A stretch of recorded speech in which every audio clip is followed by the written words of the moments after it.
Welcome back to the Haunted Fears horror family. Tonight we're diving deep into the forgotten corners of Arizona, where small towns hide secrets that refuse to stay buried. From abandoned mining operations to deserted highways cutting through endless desert, 11 people experienced something that changed them forever. What happens when you're miles from help and something impossible unfolds right in front of you? When the line between reality and nightmare blurs in places where nobody will hear you scream.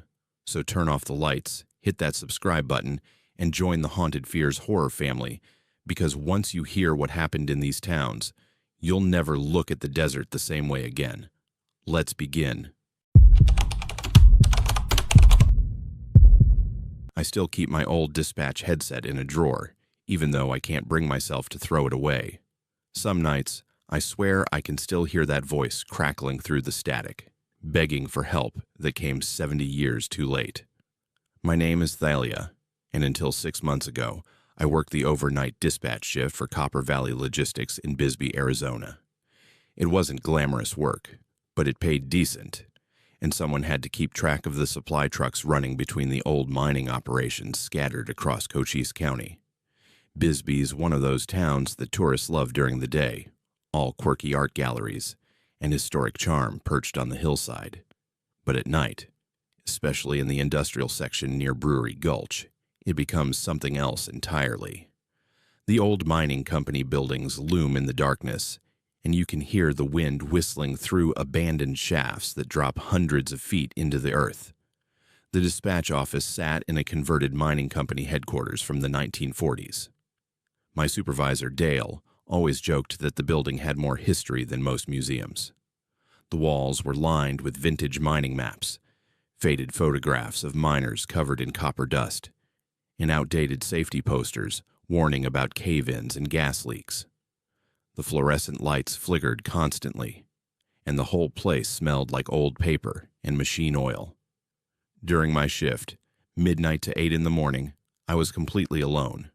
Just me, a thermos of coffee, and the crackling radio system that connected me to truck drivers hauling equipment across southern Arizona. I'd been working that shift for almost 2 years when it happened. It was a Tuesday night in March, unseasonably cold for Arizona. The wind was howling through the Mule Mountains, and I could hear it rattling the old windows of the dispatch office. Around 2:30 in the morning, the radio crackled to life. Nothing unusual about that. Drivers often checked in during the night, updating their locations or reporting delays. "Dispatch, this is Unit." The voice faded into static, then came back. "Need assistance. I'm lost on Old Douglas Road. Can't find the turnoff." I grabbed my headset and checked the schedule on my computer. We didn't have any trucks running that route tonight. Old Douglas Road wasn't even on our regular rotation anymore. It had been bypassed by the highway years ago. "This is dispatch," I responded. "Can you repeat your unit number? I don't have you on tonight's schedule." More static. Then his voice came through, clearer this time, and I could hear the panic in it. "I've been driving for hours. Nothing looks right. The signs, they're not where they should be, and it's so dark out here." "Sir, what's your unit number, and who are you driving for?" I kept my voice calm and professional, even though something about this felt wrong. The fear in his voice was real, raw. "Unit 47, Copper Queen Supply Run. I left Warren at 8 o'clock. Should have been there by now." His voice was getting more frantic. "The road just keeps going. I can't find the mine entrance. Everything's changed." Warren. That was one of Bisbee's old mining suburbs, but nobody had called it Warren in decades. It had been absorbed into Greater Bisbee long ago, and Copper Queen, that mine had stopped production in 1975, almost 50 years ago. "Sir, where exactly are you trying to go?" I pulled up a map on my other monitor, tracing Old Douglas Road with my finger. "The Copper Queen. They need these supplies for the night shift. I'm already late. They're going to dock my pay." He was breathing hard now, like he'd been running. "But I can't find it. The landmarks are all wrong. There was supposed to be a gas station at mile marker 7, but there's nothing here. just desert and darkness. The hair on the back of my neck stood up. I zoomed in on the map. There had been a gas station on Old Douglas Road, but it had been torn down in the 60s. My grandmother had mentioned it once. She'd grown up in Bisbee during the mining boom. "What's your name?" I asked, trying to keep him talking while I figured out what was happening. Mustafa Chen. I've been driving this route for 6 months now. I know this road. But tonight something's wrong. The stars don't look right, and the radio keeps cutting in and out. I typed his name into our system. Nothing. Then, on a hunch I couldn't quite explain, I opened my browser and searched for Mustafa Chen Bisbee mining. The first result made my blood run cold. It was a digitized newspaper article from the Bisbee Daily Review, dated April 15th, 1953. The headline read, "Local truck driver missing on Douglas Road." The article described how Mustafa Chen, 28, had disappeared while making a supply run to the Copper Queen mine. His truck had never been found. Search parties had combed Old Douglas Road for weeks. The article included a grainy photograph, a young man standing next to a 1940s-era truck, squinting into the camera. "Mustafa," I said carefully. "What year is it?" Static filled the line for a long moment. Then his voice came back, confused. "What kind of question is that?" "It's 1953, April 14th. My hands were shaking. This wasn't possible. It couldn't be possible. "I can see lights ahead." His voice suddenly filled with relief. "Finally. There's lights up ahead. Must be the mine entrance. Thank God. I was starting to think." He paused. "Wait. Those lights. They're not right. They're too bright, and they're moving wrong. They're coming toward me fast. Really fast. Mustafa, stop the truck." I was standing now, gripping the headset so hard my knuckles were white. "They're getting closer. What are they? They're not headlights, they're—" His voice rose to a scream. "They're not cars. What are they? What are—" The radio erupted into a piercing shriek of static that lasted for maybe 3 seconds, though it felt like an eternity. Then silence. Complete, absolute silence. Mustafa, respond."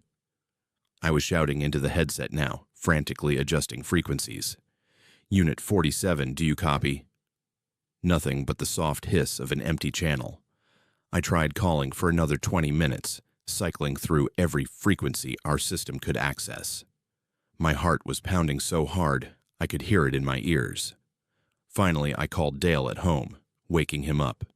I told him everything, the driver claiming to be from 1953, the newspaper article, the lights, the scream. There was a long silence on the other end. Then Dale said, "Thalia, I need you to write down exactly what happened and lock it in the incident report file. Don't discuss this with anyone else. I'll be there in the morning." "But shouldn't we—" "There's nothing we can do," he said quietly. "This has happened before." "What?" My voice came out as a whisper. 1987, before you were born. A night dispatcher named Whitley took a similar call. Driver claiming to be lost, describing things that didn't exist anymore, giving a name that matched a man who disappeared in the 40s. It went into the files as equipment malfunction, atmospheric interference, but Whitley quit the next day and never came back. I felt sick. "Why didn't you tell me? Would you have believed me? Would you have taken this job?" He sighed. "Look, Bisbee's mines go down thousands of feet. 8 billion pounds of copper came out of this ground over 100 years. We carved up these mountains, pulled out their insides, left them hollow. Sometimes I think we opened up more than just rock. Write your report. We'll talk in the morning." He hung up. I sat there in that flickering fluorescent office, surrounded by maps of dead mines and photographs of ghosts, and wrote down everything. The wind continued to howl through the abandoned shafts outside, and every time the radio hissed with static, I jumped. Dale arrived at 6, 2 hours before. My shift was supposed to end. He looked like he hadn't slept. He read my report in silence, then opened a locked filing cabinet I'd never been allowed to access. He pulled out a folder marked 1987 atmospheric interference incidents. Inside was Whitley's report. It was almost identical to mine, down to the panicked voice describing landmarks that no longer existed and lights that weren't headlights. The driver's name in that incident had been Rex Kowalski, disappeared 1947. There are 6 other reports in here, Dale said quietly, going back to when this building first became a dispatch center in 1972. All overnight shifts, all on Old Douglas Road, all describing calls from drivers who disappeared decades ago. But how? Why? I couldn't wrap my mind around it. Dale shook his head. I don't know. Maybe the radio waves get caught somehow, bouncing through all those empty mine shafts underground, trapped in the copper ore still down there. Maybe time works differently down in those deep places. Or maybe... He paused, looking out, the window toward the Mule Mountains. Maybe they're still out there, still driving, still trying to find their way home, still calling for help. I quit that day. I couldn't do it anymore. Couldn't sit in that office knowing that any night that radio might crackle to life with a voice from the past, someone lost and terrified, and beyond any help I could give. Dale didn't try to stop me. He just nodded, like he'd been expecting it, and wished me luck. They hired someone new to replace me, a guy named Kyron, who thought the overnight shift sounded peaceful. I wanted to warn him, but what would I say? That he might get calls from ghosts. That men who died before he was born might beg him for help he can't provide. He wouldn't have believed me any more than I would have believed Dale. Sometimes I drive past the old dispatch office on my way through Bisbee. The lights are always on in the middle of the night, and I wonder if Kyron has gotten a call yet. I wonder if Mustafa is still out there on Old Douglas Road, still seeing those lights coming toward him, still screaming into a radio that no one living can answer. I kept the headset, like I said. I don't know why. Maybe as proof that it really happened. Maybe as a reminder that some people never make it home, never find what they're looking for, just keep searching forever in the dark. On quiet nights, when the wind is right, I swear I can still hear that static, and underneath it, the faintest voice calling out coordinates to a mine that doesn't exist anymore, driving a route that leads nowhere, forever. And every time I hear it, I wonder, when my time comes, will I find my way home? Or will I be another voice crackling through someone else's radio 70 years too late, calling out in the dark for help that will never arrive? Some questions don't have answers. Some roads don't have endings. Some calls never get through. And in Bisbee, down in those hollow mountains, where we dug too deep and took too much, maybe we opened something that refuses to close. Maybe we're all just waiting for our turn to get lost on Old Douglas Road, chasing lights that aren't what they seem, calling into the static for someone to guide us home. That's what keeps me up at night. Not the fear of what I heard, but the fear of what I might become. Another voice, another name in a locked file, another dispatcher's nightmare calling out forever into the dark. If you've made it this far, do yourself a favor. If you're ever in Bisbee late at night and your radio starts picking up strange signals, don't answer. Don't try to help. Some people are beyond saving. Some voices should stay in the past. And if you ever find yourself on Old Douglas Road after dark, seeing lights that move in ways lights shouldn't move, turn around. Turn around and don't look back. 'Cause whatever's out there in those mountains, waiting in the darkness between the abandoned shafts and forgotten roads, it's still hungry, still searching, still calling.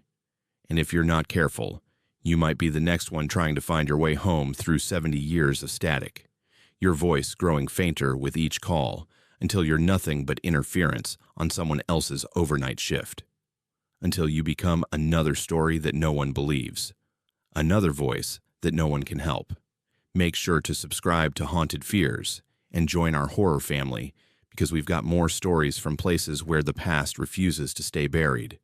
Stay safe out there, and whatever you do, don't answer the radio. The back seat of my car was soaking wet for 3 days after that night, and no amount of cleaning could explain the smell of desert mud mixed with something else, something like rust and rainwater that had been sitting stagnant for years. I should have never stopped on that highway, but when you see someone standing in a monsoon storm at 2 in the morning, what choice do you have? My name is Dakari, and I'm a regional sales manager for a pharmaceutical company based out of Phoenix. My job requires a lot of driving.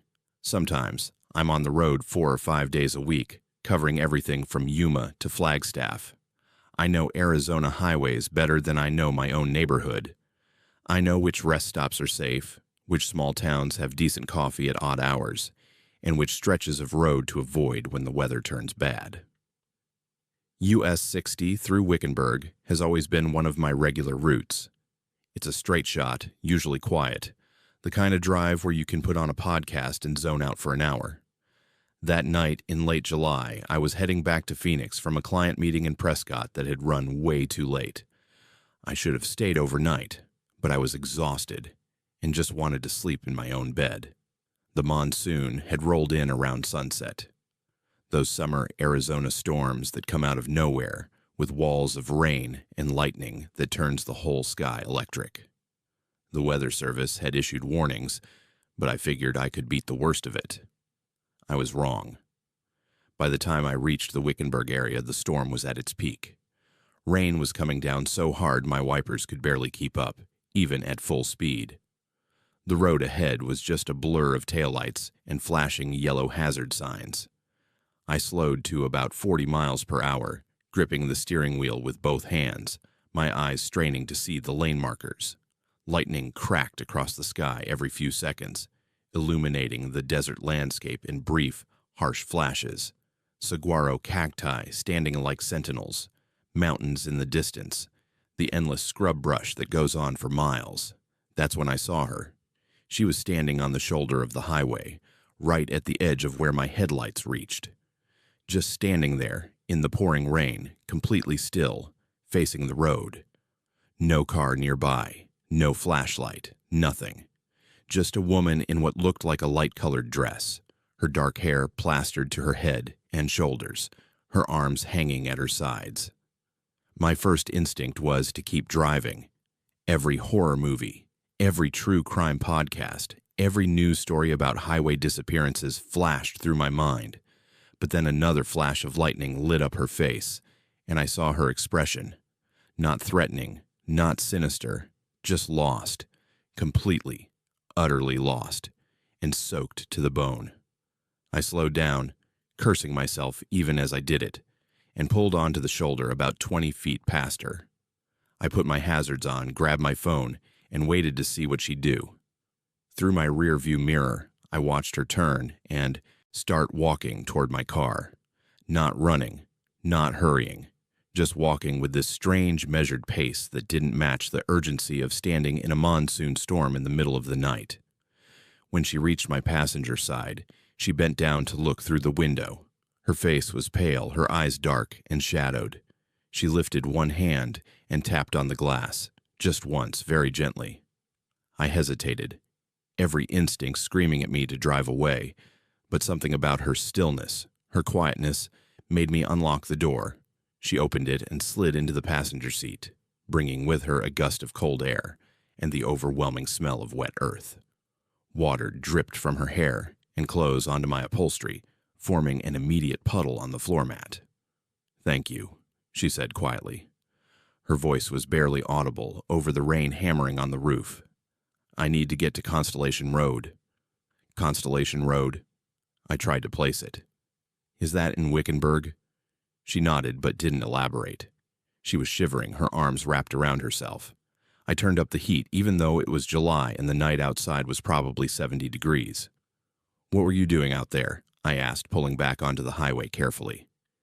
"Is your car broken down? Do you need me to call someone?" "No," she said simply. "Just Constellation Road, please." There was something in her tone that discouraged further questions. I pulled out my phone and asked Siri for directions. The GPS loaded slowly. Service was spotty in the storm, but eventually showed me a route. Constellation Road was about 15 miles ahead, out past the main part of Wickenburg, in an area I wasn't familiar with. The estimated arrival time was 23 minutes, given the weather. We drove in silence. I kept stealing glances at her, trying to figure out what her story was. She stared straight ahead through the windshield, not moving, barely seeming to breathe. Water continued to drip from her hair, running down her neck and soaking into her dress. Now that I could see her better in the dashboard light, I noticed how old-fashioned the dress looked.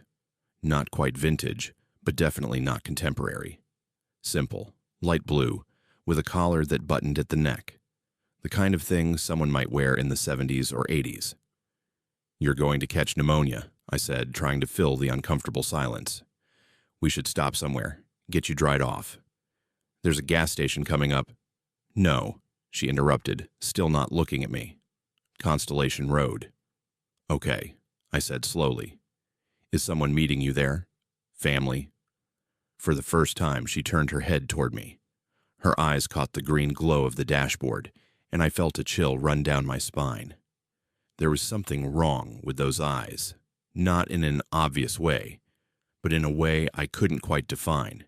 They were too dark, too empty, like looking into water at night when you can't see the bottom. "I need to get home," she said. Just that. Nothing more. I focused on driving. The storm wasn't letting up. If anything, it was getting worse. The road curved as we left the main highway, heading into the more rural areas outside Wickenburg. Fewer lights out here, fewer signs of civilization, just desert and darkness and rain. The GPS cheerfully announced each turn. "In half a mile, turn right onto Constellation Road." When we reached the turnoff, my headlights swept across a faded street sign, half obscured by creosote bushes. Constellation Road was unpaved, just a dirt track that turned to mud in the rain. My sedan's tires slipped as we left the pavement. "Are you sure this is right?" I asked. "There's nothing out here." "Keep going," she said. "Half a mile. White House on the left." I drove slowly, my car bottoming out in ruts filled with water. Lightning flashed, illuminating the landscape. Just flat desert dotted with cacti and scrub, no houses, no lights, nothing. I was starting to seriously regret this decision. This was exactly how people ended up on investigation shows. Their last known location, a muddy road in the middle of nowhere. Then my headlights caught something ahead, a structure emerging from the darkness like a ghost. It was a house, or had been once. White adobe walls, flat roof, the classic southwestern style. But it was clearly abandoned. The windows were dark, some broken. The front door hung at an angle. Desert plants had grown up around the foundation, reclaiming the property inch by inch. "This," I said, my voice higher than I intended. "This is where you need to go?"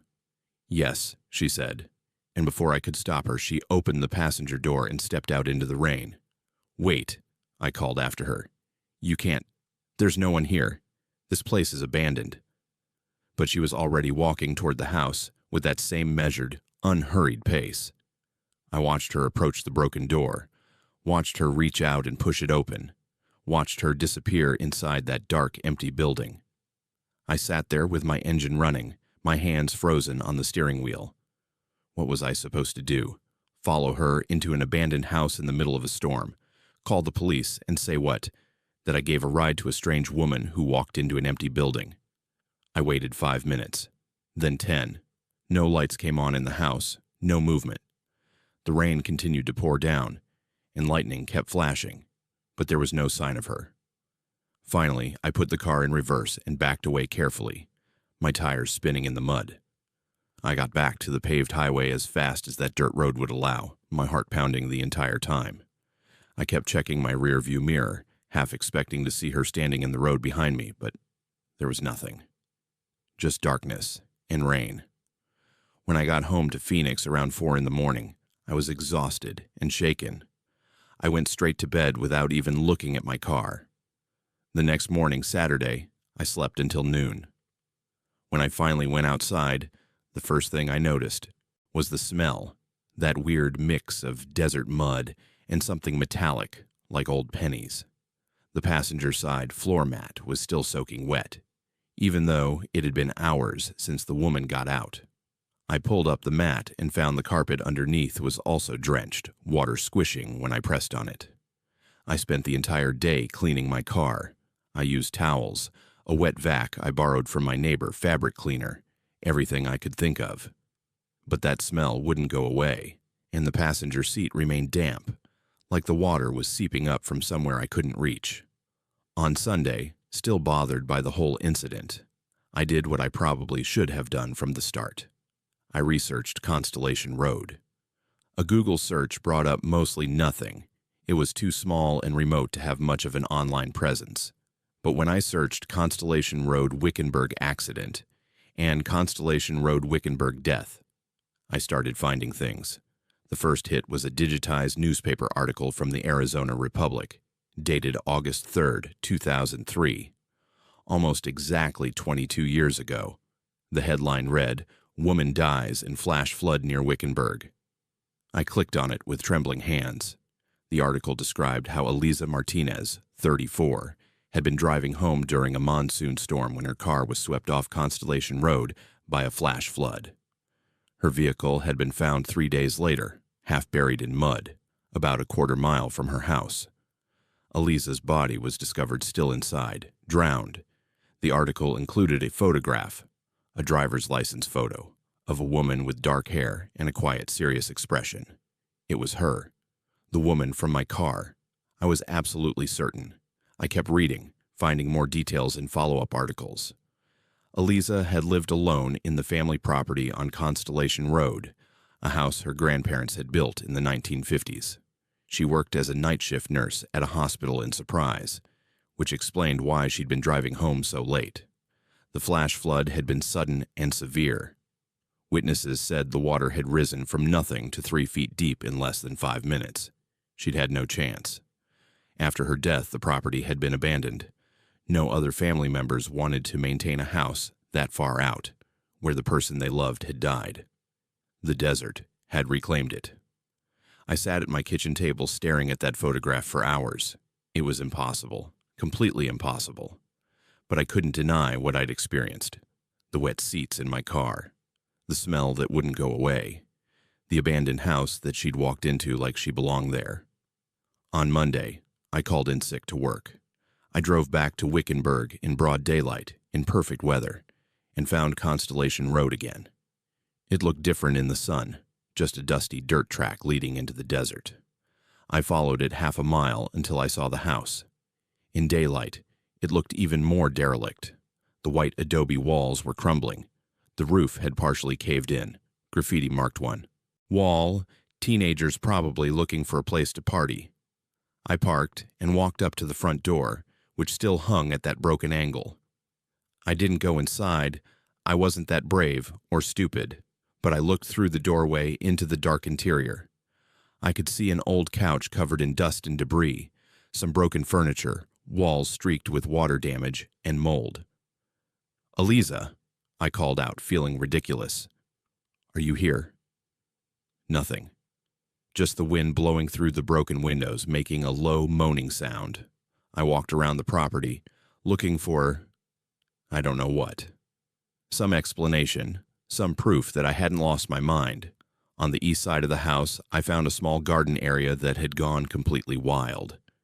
Desert plants had taken over, but I could still see the remnants of intentional cultivation, the rusted frame of a trellis, some decorative rocks arranged in a border, a ceramic hummingbird feeder hanging from a dead tree branch, and there, half buried in the sand and weeds, was a small memorial marker, just a simple stone with a plaque attached. I brushed away the dirt to read it. Eliza Martinez, 1969-2003. Beloved daughter and sister, home at last. I sat back on my heels, staring at those words. Home at last. That's what she'd wanted, to get home. Not to be stranded on the highway in the rain, dying in a flood, swept away from everything familiar. Just to get home. But why had she appeared to me? Why that night?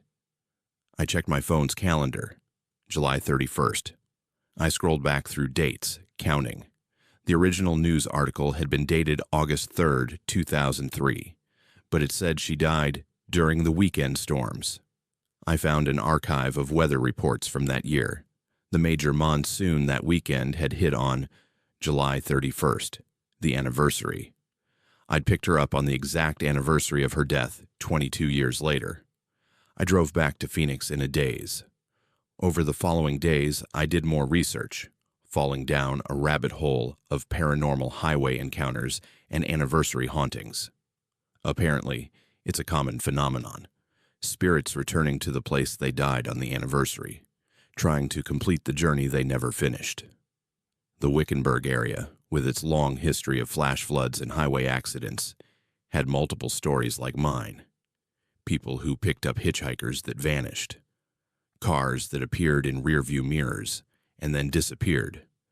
Voices calling for help that led nowhere. The smell in my car eventually faded after about a week, and the seats finally dried out. But I couldn't shake the memory of her sitting there, water dripping from her hair, staring straight ahead with those two dark eyes. I couldn't forget the way she'd walked into that abandoned house like she belonged there, like after 22 years of wandering, she'd finally made it home. I still drive US 60 for work. I have to, but I never drive it during monsoon season anymore, and I never drive it on July 31st. I've rerouted my entire schedule around that date. Some people think I'm paranoid. My boss has asked why I'm so inflexible about summer evening appointments in that region. I just tell him I have a policy about driving in storms, which is true as far as it goes. Because here's the thing that really haunts me. What if I hadn't stopped? What if I'd driven past her, like I almost did, like probably dozens of people do every year on that date? Would she still be standing there on that highway shoulder, waiting for someone to take her home? How many times has she made that same journey, reliving the worst night of her existence, trying to reach a house that's crumbling into dust? And more than that, what if she wasn't the only one? How many others are out there on Arizona highways, standing in the rain or the heat or the darkness, waiting for someone to stop? How many anniversary nights are marked by spirits trying to complete interrupted journeys, trying to get home, trying to finish something that death left undone? I think about her a lot. About Eliza Martinez, who was just trying to get home after a long shift, who died alone and afraid in a flash flood, who somehow found the strength or determination or desperation to keep trying, year after year, to complete that final journey. I hope that by taking her there, I gave her some kind of peace. I hope she's resting now, that she's truly home at last. But sometimes, late at night when I'm driving alone on dark highways, I look at my passenger seat and wonder if I'll see water dripping onto the upholstery, if I'll smell that mix of desert mud and rust and old rain, if I'll look in my rearview mirror and see someone sitting there who wasn't there a moment before, someone who just needs a ride home. And honestly, I don't know what I'd do. I don't know if I'd stop again. Because once you've carried a ghost in your car, once you've driven someone home who died before they could get there, once you've looked into eyes that reflect nothing but darkness and loss, you can't unknow that. You can't unsee it. You just drive, and you watch the road, and you hope that whatever's out there in the storm stays where it belongs. But if you're ever driving through Wickenburg on a monsoon night in late July, and you see someone standing on the shoulder of US 60, soaking wet and alone, do what I did. Stop. Give them a ride. Take them where they need to go. 'Cause maybe, just maybe, you'll be the one who finally helps them get home. And maybe that's worth the nightmares, worth the smell that won't wash out, worth the knowledge that the world is stranger and sadder than we ever want to believe. Or maybe you should just keep driving. Lock your doors. Turn up your music. Pretend you didn't see anything. I honestly can't tell you which is right. I can only tell you what I did and what it cost me, and that 22 years after Eliza Martinez died trying to get home, someone finally took her there. I hope it was enough. I hope she's at peace. I hope I never see her again. Make sure to subscribe to Haunted Fears and join our horror family, because we've got more stories from Arizona's highways and the lost souls who wander them. Stay safe out there. And if you see someone who needs a ride on a stormy night, well, that choice is yours to make. Just remember, some passengers leave more than puddles in your back seat. Some leave questions you'll never answer, and memories you'll never forget. The photographs are still on my camera, but I've never looked at them again. I can't bring myself to see those faces one more time. The ones staring back at me through a lens that was somehow capturing 70 years into the past. My name is Rex, and I'm a freelance photographer specializing in historical architecture and abandoned places. I travel all over the Southwest documenting ghost towns, old mining operations, forgotten railroad depots, anything with character and history. My work gets published in regional magazines, historical society journals, and occasionally picked up by bigger outlets doing features on Western Americana. It's solitary work, which suits me fine. Just me, my camera, and the stories these old places tell through their decay. Jerome, Arizona had been on my list for years. It's famous among photographers, an old copper mining town perched impossibly on the side of Cleopatra Hill, defying gravity at a 30-degree angle. At its peak in the 1920s, 15,000 people lived there, mining copper from the mountains. When the mines closed in the 50s, Jerome became a ghost town. Then artists and hippies moved in during the 70s, turning it into the quirky tourism spot it is today. The whole town is like a vertical maze, buildings stacked on top of each other, narrow roads switchbacking up the mountain, structures slowly sliding downhill as the honeycomb of mine tunnels underneath destabilize everything. The sliding jail is Jerome's most famous landmark. It's exactly what it sounds like. The old town jail that literally slid 225 feet downhill from its original location, moving inch by inch over decades as the ground shifted.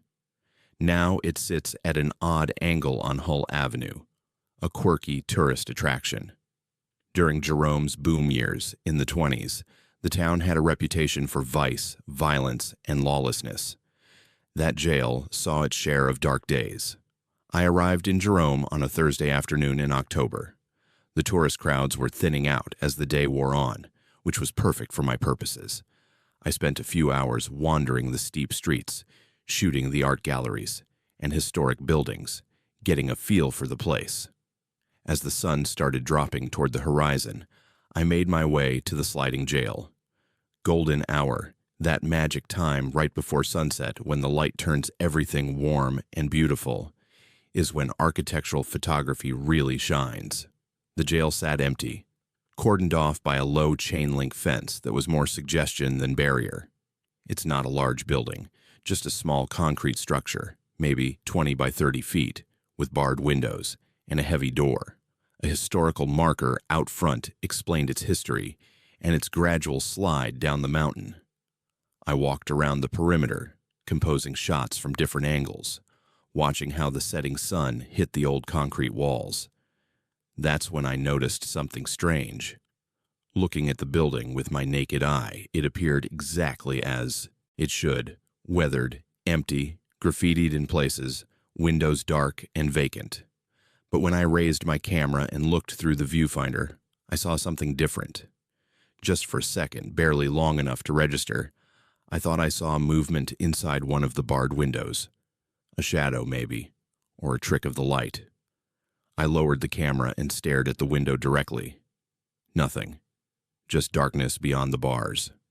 I raised the camera again, pressed my eye to the viewfinder, and my breath caught in my throat. Through the lens, the jail looked different.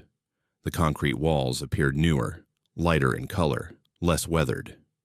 The graffiti was gone.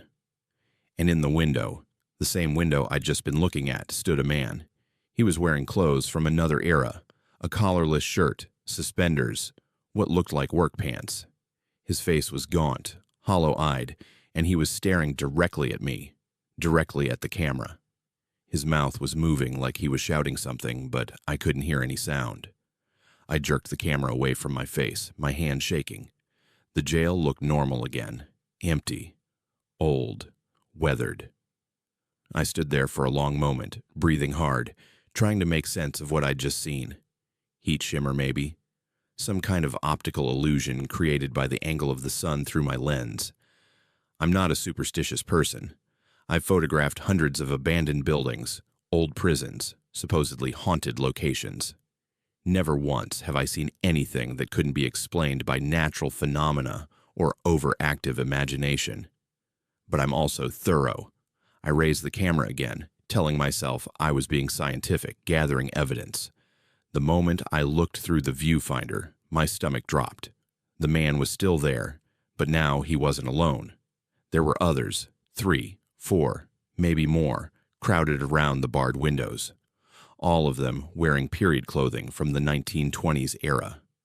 All of them with desperate, terrified expressions. They were pounding on the walls, clawing at the bars, their mouths open in what I could only assume were screams. One man's hands were bloody, leaving streaks on the concrete that vanished when I lowered the camera. I should have left. Every instinct told me to pack up my equipment and get out of Jerome.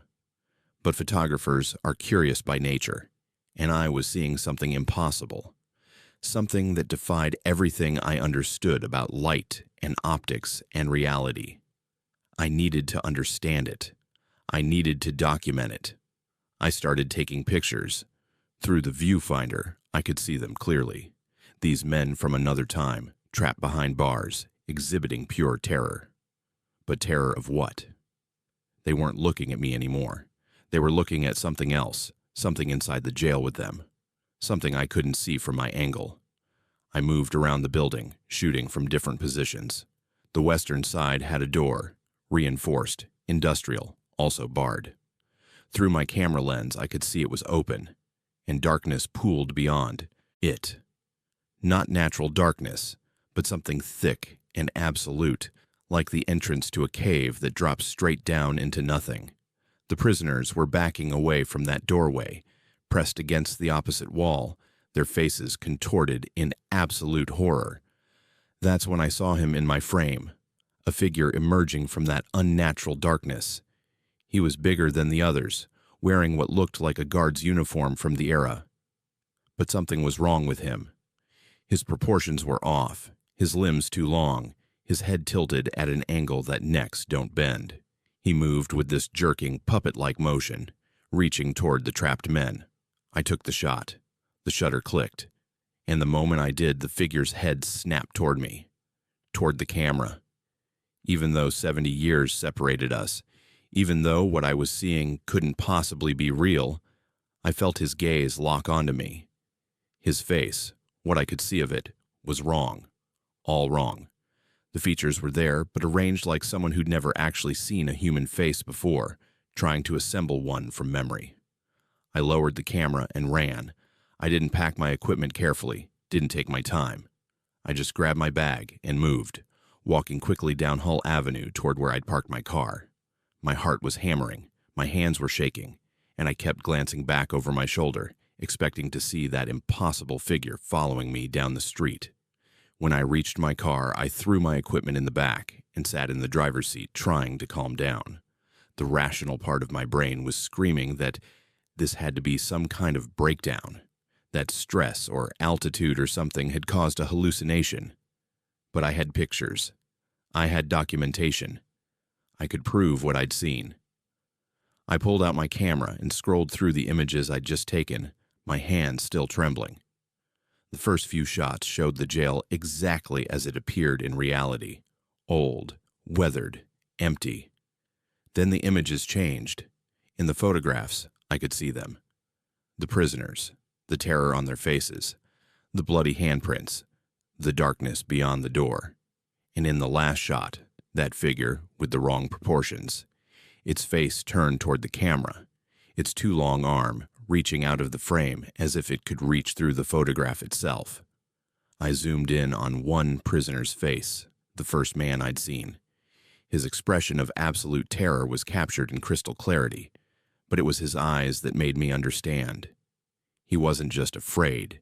He He was trapped in that moment of fear, living it over and over, unable to escape, unable to die, unable to do anything but experience that horror in an endless loop.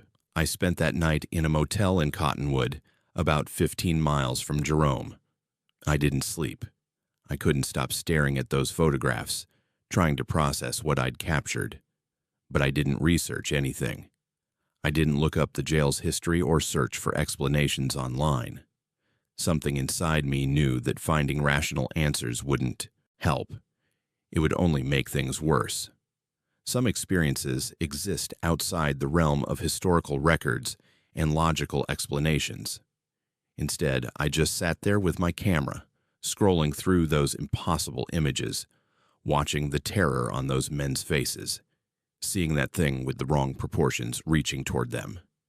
Toward me. The photographs were proof, but proof of what? That time folds back on itself in certain places. The cameras can see things human eyes can't. That some moments of horror are so intense they burn themselves into reality and keep replaying forever. Around 4 in the morning, I made a decision. I formatted the memory card, erased every single photograph from that evening, deleted them completely, beyond recovery. I know that sounds insane, destroying evidence of something impossible, something that could change our understanding of reality. But you have to understand, those photographs weren't just documentation. They were a connection, a bridge between that moment of horror and the present day. And when that thing looked at me through 70 years of time, when it turned its wrong face toward my camera, I felt something open, like I'd created a doorway by witnessing, by documenting, by trying to capture what was never meant to be seen. I left Arizona the next morning, drove straight through to New Mexico where I live, stopping only for gas. My camera sat in the passenger seat, now containing nothing but empty memory, and I was grateful for that emptiness. Better to have nothing than to have what I'd captured.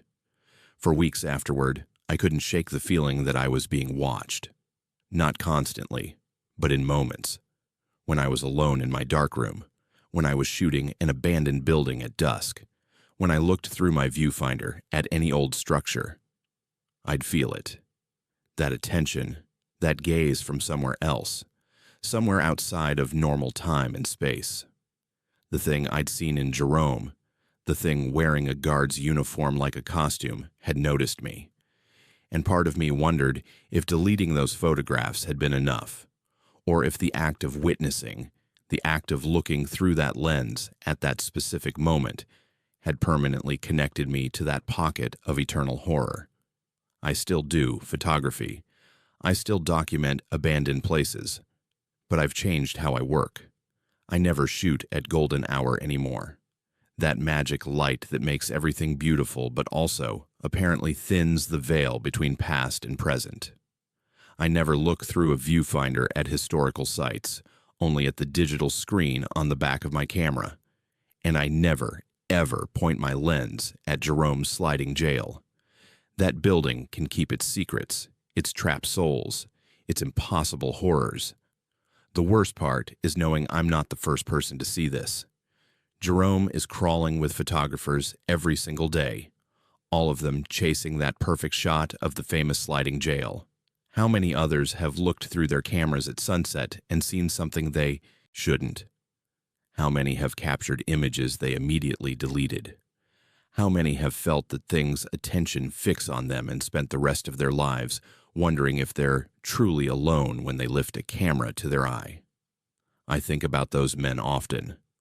The ones I saw through my viewfinder, trapped in their moment of terror, experiencing it over and over for 70 years or more. I think about their desperate faces, their bloody hands, their silent screams. And I think about what was hunting them in that darkness. That thing that noticed me across decades because I was stupid enough to try to photograph it. There's a question that haunts me. If I'd kept those photographs, if I'd shown them to people, if I'd tried to investigate what happened in that jail, would it have helped those trapped men?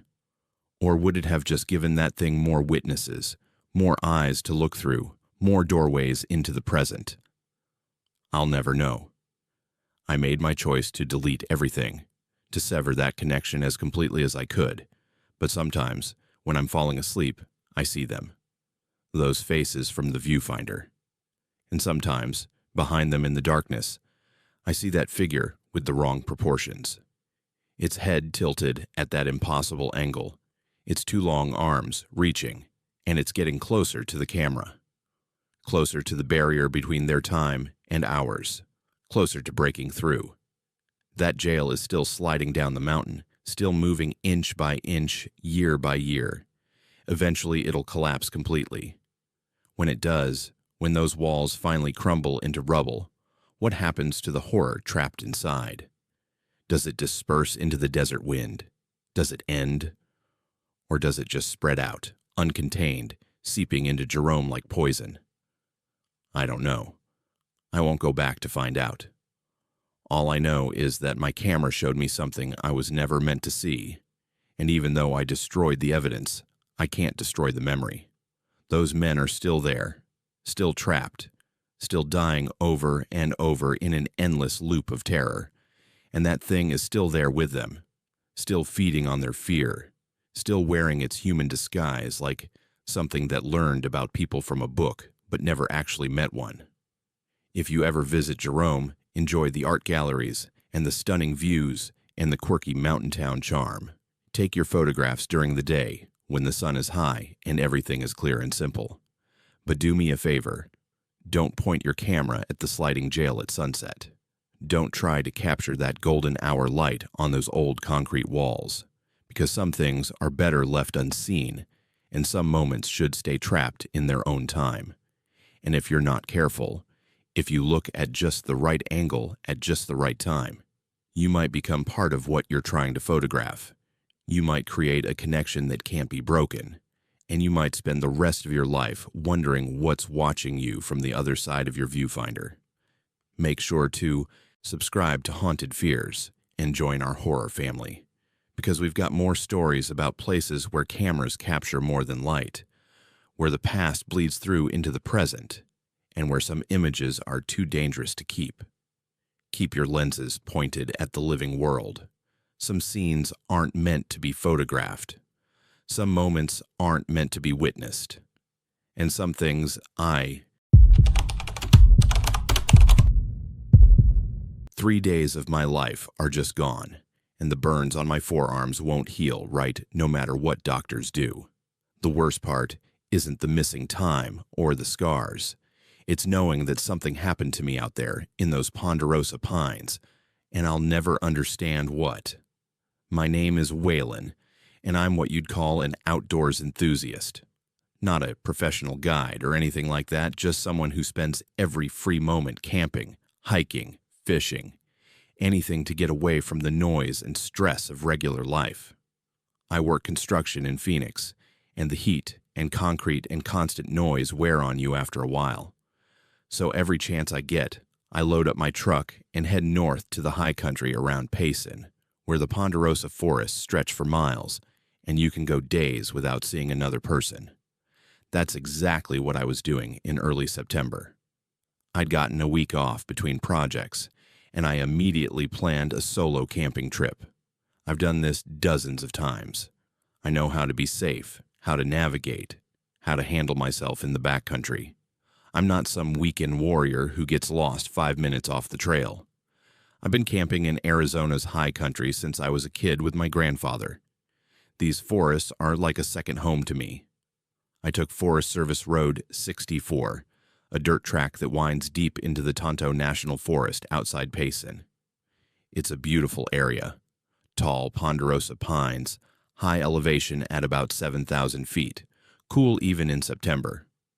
I found a dispersed camping spot about 8 miles off the main highway, a little clearing near a dry creek bed that looked perfect. No one around, no sounds, except wind in the pines and the occasional bird call. Exactly what I needed. I set up camp around 3 in the afternoon, got my tent up, arranged my gear, built a fire ring with rocks from the creek bed. I cooked dinner over the fire as the sun started going down. just a simple meal of beans and sausage. The temperature dropped fast once the sun was behind the mountains, which is normal at that elevation. I was wearing a jacket by 7 o'clock, feeding more wood to my fire, just enjoying the solitude and the smell of pine smoke. I remember checking my phone before the battery died. It was 9:47 p.m. I'd been texting with my brother earlier in the day, letting him know where I was, which is standard protocol when you camp alone. The last message I sent said everything was good, that I was turning in early. I remember crawling into my tent, zipping my sleeping bag, feeling that pleasant exhaustion that comes from a day outdoors. The fire was still crackling outside, maybe 20 feet from my tent.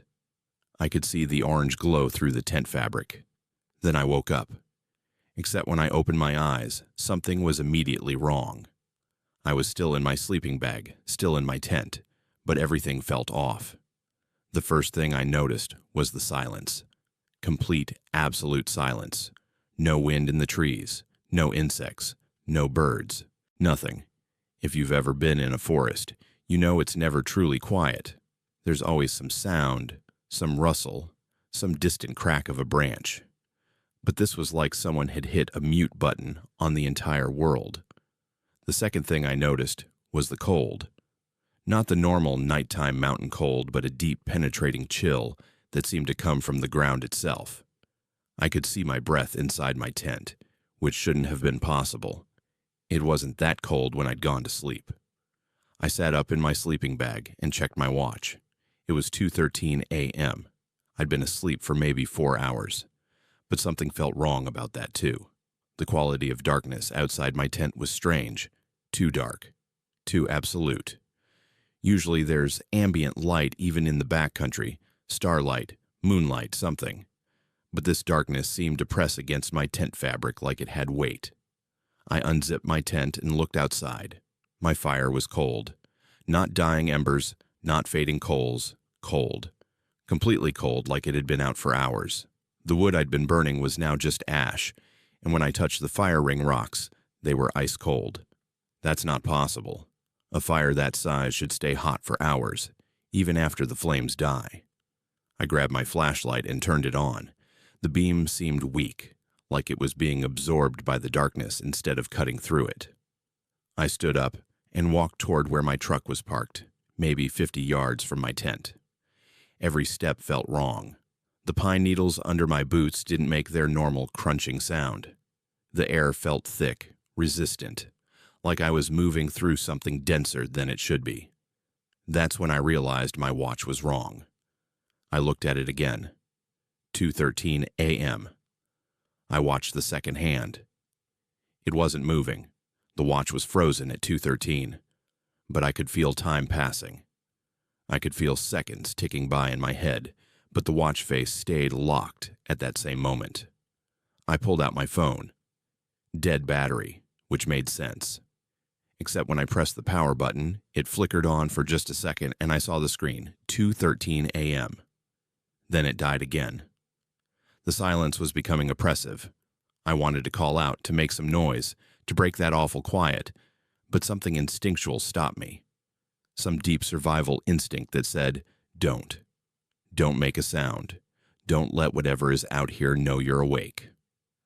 I stood there, in that clearing for what felt like hours. My flashlight beam barely penetrated 10 feet. The darkness beyond was solid, impenetrable. I kept expecting to see something move in that darkness, to hear something, but there was only silence and that crushing, absolute blackness. At some point, I don't know when, because time had stopped meaning anything, I noticed my forearms were burning. Not like they were on fire, but like a deep, intense heat was radiating from inside my skin. I rolled up my jacket sleeves and looked at them in the weak flashlight beam. My arms were glowing. Not brightly, but definitely glowing.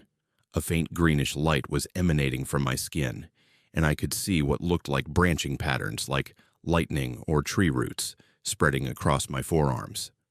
I didn't panic. That's the strange part. I should have been terrified, but instead I felt this weird calm, this distant curiosity, like I was watching something happen to someone else. I touched one of the glowing patterns and felt heat, but no pain, just intense warmth, like holding your hand near a fire. The darkness started to feel different. Not lighter, but less solid, like it was thinning out, becoming translucent. I could sense something beyond it now, something vast and empty. Not outer space empty, something else, a different kind of nothing. And I had this overwhelming feeling that I wasn't supposed to be seeing this, that I'd somehow stumbled into a moment that didn't belong to normal reality. I don't remember making a conscious decision, but I found myself back in my tent. I zipped it closed, crawled into my sleeping bag, and closed my eyes. The glow from my forearms lit up the inside of my tent with that weird, greenish light. I could see it through my closed eyelids. And then I felt motion, not like the ground was moving, but like I was moving, like my tent was sliding through space even though I could feel it was stationary. It's impossible to describe. I was in two states at once, completely still and rapidly moving. Then nothing. I woke up to bright daylight. The sun was high, not morning sun, but midday sun. I sat up fast, disoriented, my heart pounding. The tent was hot, stuffy with trapped heat. I checked my watch. 12:47 p.m. The second hand was moving normally. I crawled out of the tent and stood in the clearing, blinking in the bright sunshine. Everything looked normal. The ponderosa pines, the creek bed, my fire ring, my truck. Birds were singing. A slight breeze moved through the trees. The temperature was warm, comfortable. It was like that night, that impossible silent night, had never happened. Except my fire ring. The rocks were cold, the ash was cold, and when I crouched down to touch them, they weren't just cold. They were frozen. There was ice. Actual ice crystals on the rocks in September, at midday, when the temperature was probably 70 degrees. And my forearms. The glow was gone, but in its place were marks. Burns, but not like any burn I'd ever seen. They looked like Wickenburg figures, those branching tree-like patterns that lightning strikes leave on skin or wood. But these were permanent, seared into my flesh. They didn't hurt. They should have hurt like hell, but I felt nothing. I grabbed my phone and tried to turn it on. It powered up immediately, battery at 60%. But when I looked at the date, my stomach dropped. It was September 8th. When I'd gone to sleep, it had been September 5th. 3 days. 3 full days were just gone. I packed up camp fast. I didn't care about being neat or organized. I just threw everything in my truck and got out of there. The drive back down Forest Service Road 64 felt wrong, like the road was longer than it should be, like the trees were watching me, like I'd stayed too long in a place I wasn't welcome. When I got back to Payson, I went straight to urgent care. I showed them my arms, told them I didn't know what happened, that I'd woken up with these burns. The doctor looked at them for a long time, took pictures, asked me questions I couldn't answer. He said they looked like electrical burns, like I'd been struck by lightning. But there hadn't been any storms. No thunder, no lightning, no rain. He bandaged them, gave me ointment, told me to see a specialist. My brother was furious when I finally called him. He'd reported me missing after I didn't check in. Search and Rescue had been about to organize a search party. I told him I'd lost track of time, that my phone had died. I didn't mention the silence or the darkness or the missing 3 days. What would I say? That time stopped, that I glowed in the dark, that I slid through space while staying still. The burns haven't healed. It's been 2 months now, and they look exactly the same as they did that first day. These branching, lightning-patterned scars on both forearms. Doctors can't explain them. The tissue isn't damaged in the way burns normally damage tissue. It's like the pattern has been printed onto my skin at some cellular level that medicine doesn't understand. I haven't gone camping since. I can't bring myself to do it. The thought of being alone in the forest at night fills me with this deep primal dread. It's not fear of bears or getting lost or any normal camping danger. It's fear of that silence, that darkness, That moment when time stops and something else begins. I drive past the turnoff for Forest Service Road 64 sometimes, on my way through Payson. I never take it. I don't even look down it, because part of me knows that whatever happened to me that night is still happening, that somewhere in those ponderosa pines there's a pocket of frozen time, of absolute silence, of darkness that has substance. And if I went back, if I camped in that same spot, I might slip into it again. But this time, I might not come back. I might lose more than 3 days. I might lose everything. The worst part is not knowing, not understanding what happened or why. Did I stumble onto some natural phenomenon that science hasn't discovered yet? Some fold in space-time that exists in certain locations under certain conditions? Or was it something else, something intentional, something aware? When that darkness thinned out and I felt that vast emptiness beyond it, was something looking back at me. I look at these scars on my arms every day, these impossible patterns that shouldn't exist. They're a reminder that I experienced something beyond explanation, beyond understanding. Something happened to me in those missing 3 days. My body went somewhere, or did something, or was changed by something. But whatever it was, left no memories, only evidence. Sometimes late at night, I feel that sensation again, that feeling of being simultaneously still and in motion. It only lasts a second, but it's enough to make my skin crawl, like whatever happened to me in that forest created a connection that never fully broke. Like I'm still partially in that moment of frozen time, still partially in that absolute darkness, even though I'm here in Phoenix in my apartment going about my normal life. I've stopped telling people about it. They either think I'm lying or that I had some kind of breakdown. The missing time, the unexplainable burns, the frozen fire. It sounds insane. I know it sounds insane, but I know what I experienced. I know those 3 days existed even though I can't remember them. I know I was somewhere, or somewhen, that human beings aren't supposed to be. The forest is still there. Forest Service Road 64 is still there. That clearing by the dry creek bed is still there.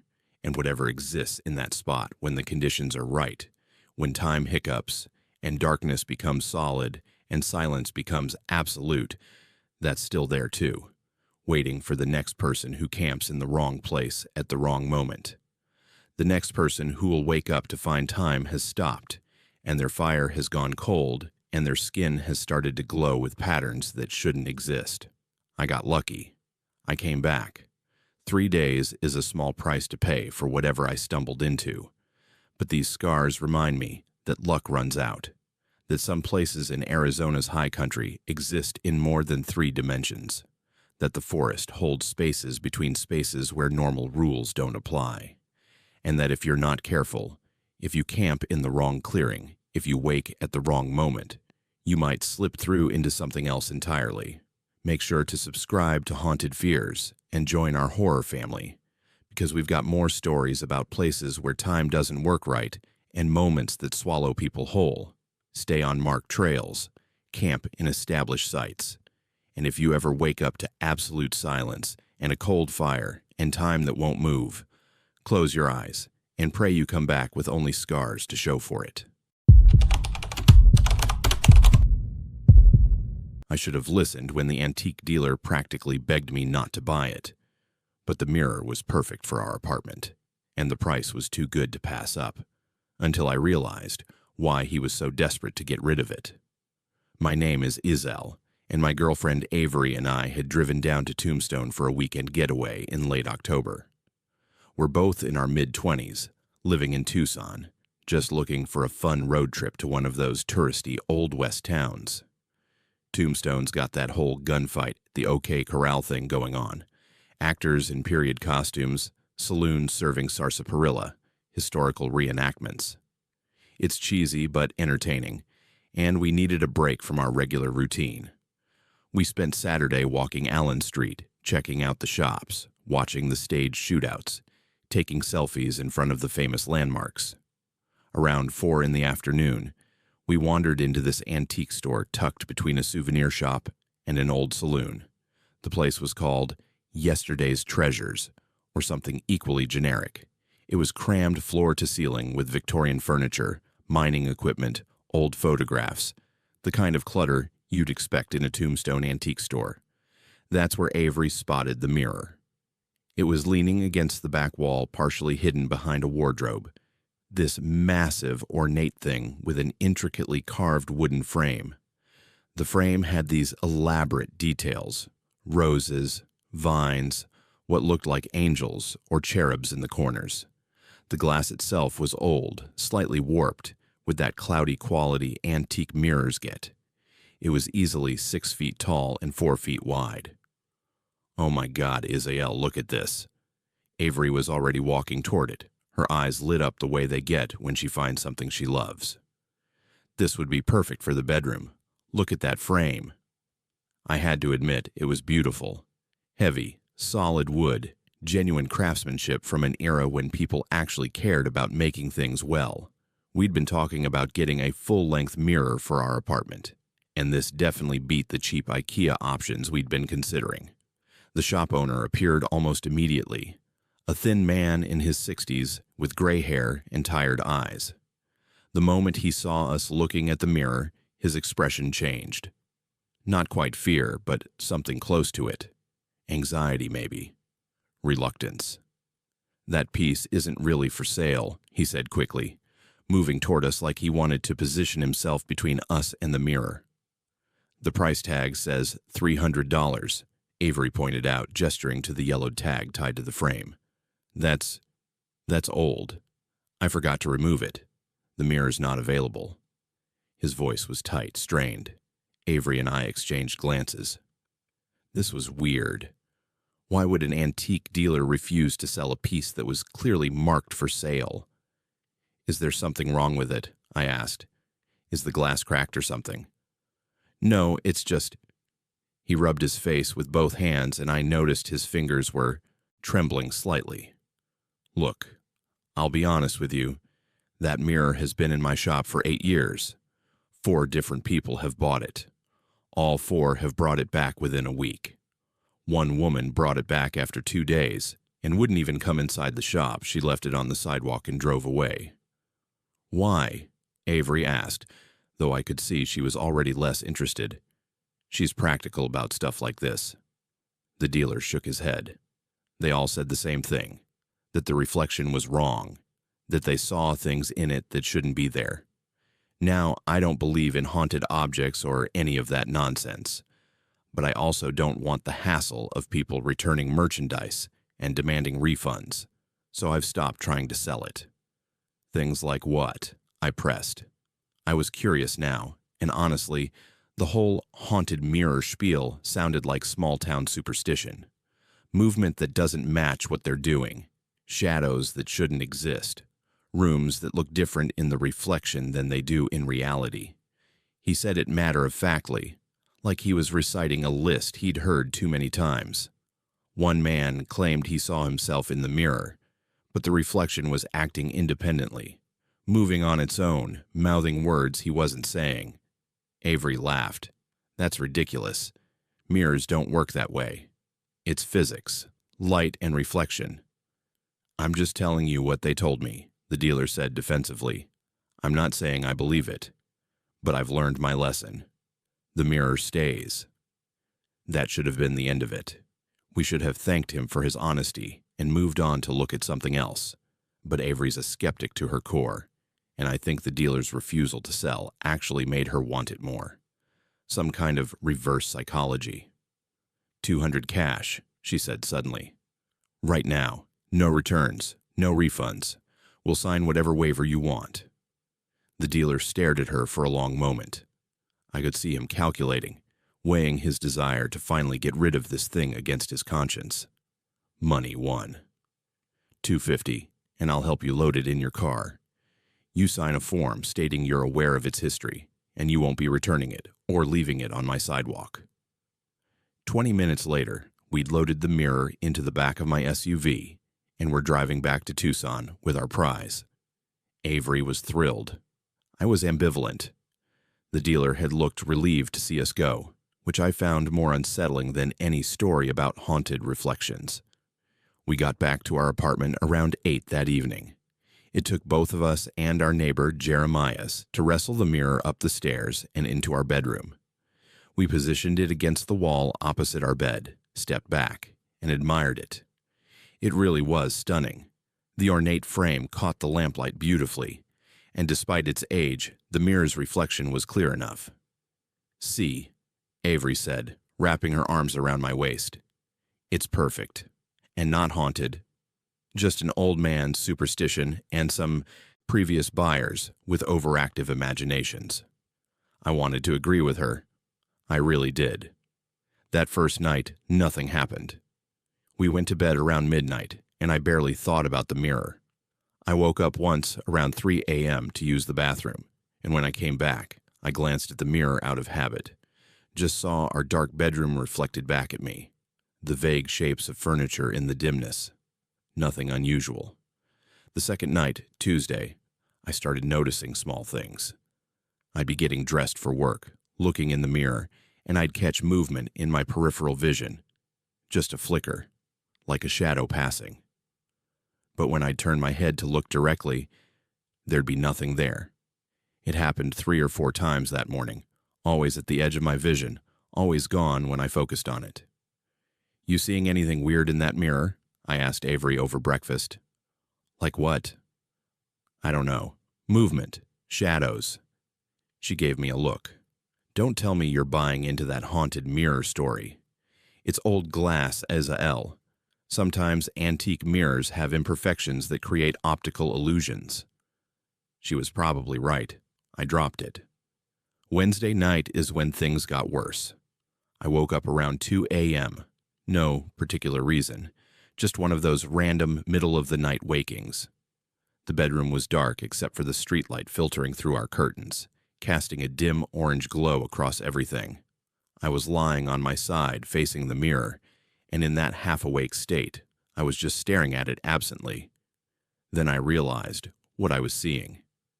In the mirror's reflection of our bedroom, I could see myself lying in bed. That was normal. But I could also see Avery next to me, and in the reflection, she was sitting up, staring at me. Just sitting there, in bed, motionless, her eyes fixed on me with this intense, unblinking stare. I turned my head to look at the real Avery, lying next to me. She was asleep, on her side, facing away from me, breathing deeply and evenly. I looked back at the mirror. The reflection showed her sitting up, staring. My heart was pounding now. I sat up in bed, and in the mirror my reflection sat up too. But the mirror, Avery, kept staring at where I'd been lying, like she couldn't see that I'd moved. "Avery," I whispered, shaking her shoulder. "Wake up." She groaned, rolled toward me. "What? What's wrong?" "Look at the mirror." She opened her eyes, squinting in the darkness. We both looked at the mirror. It showed our bedroom exactly as it was, both of us sitting up in bed, Avery looking confused and half asleep. Normal. Perfectly normal. "What am I looking at?" she asked. "Nothing. Never mind, sorry. Bad dream." I couldn't tell her what I'd seen. It sounded insane even to me. We went back to sleep, but I kept my eyes away from the mirror. Thursday, I came home from work before Avery. She had a late shift at the hospital, where she works as a nurse.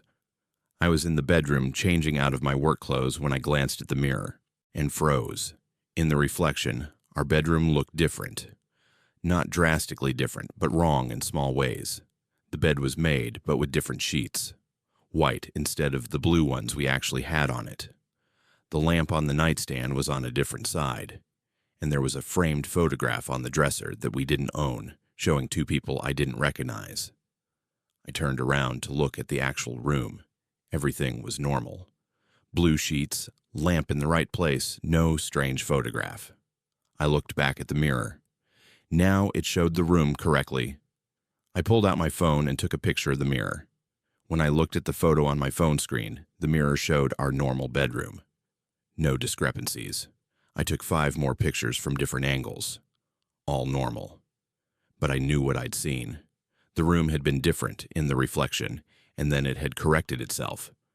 Like the mirror had realized I was paying attention. That night, I told Avery everything. The shadow Avery sitting up, the room looking different, all of it. I expected her to dismiss it, to give me logical explanations. Instead, she got very quiet. I didn't want to say anything, she finally admitted, because I knew you'd freak out. But yes, I've been seeing things too. What kind of things?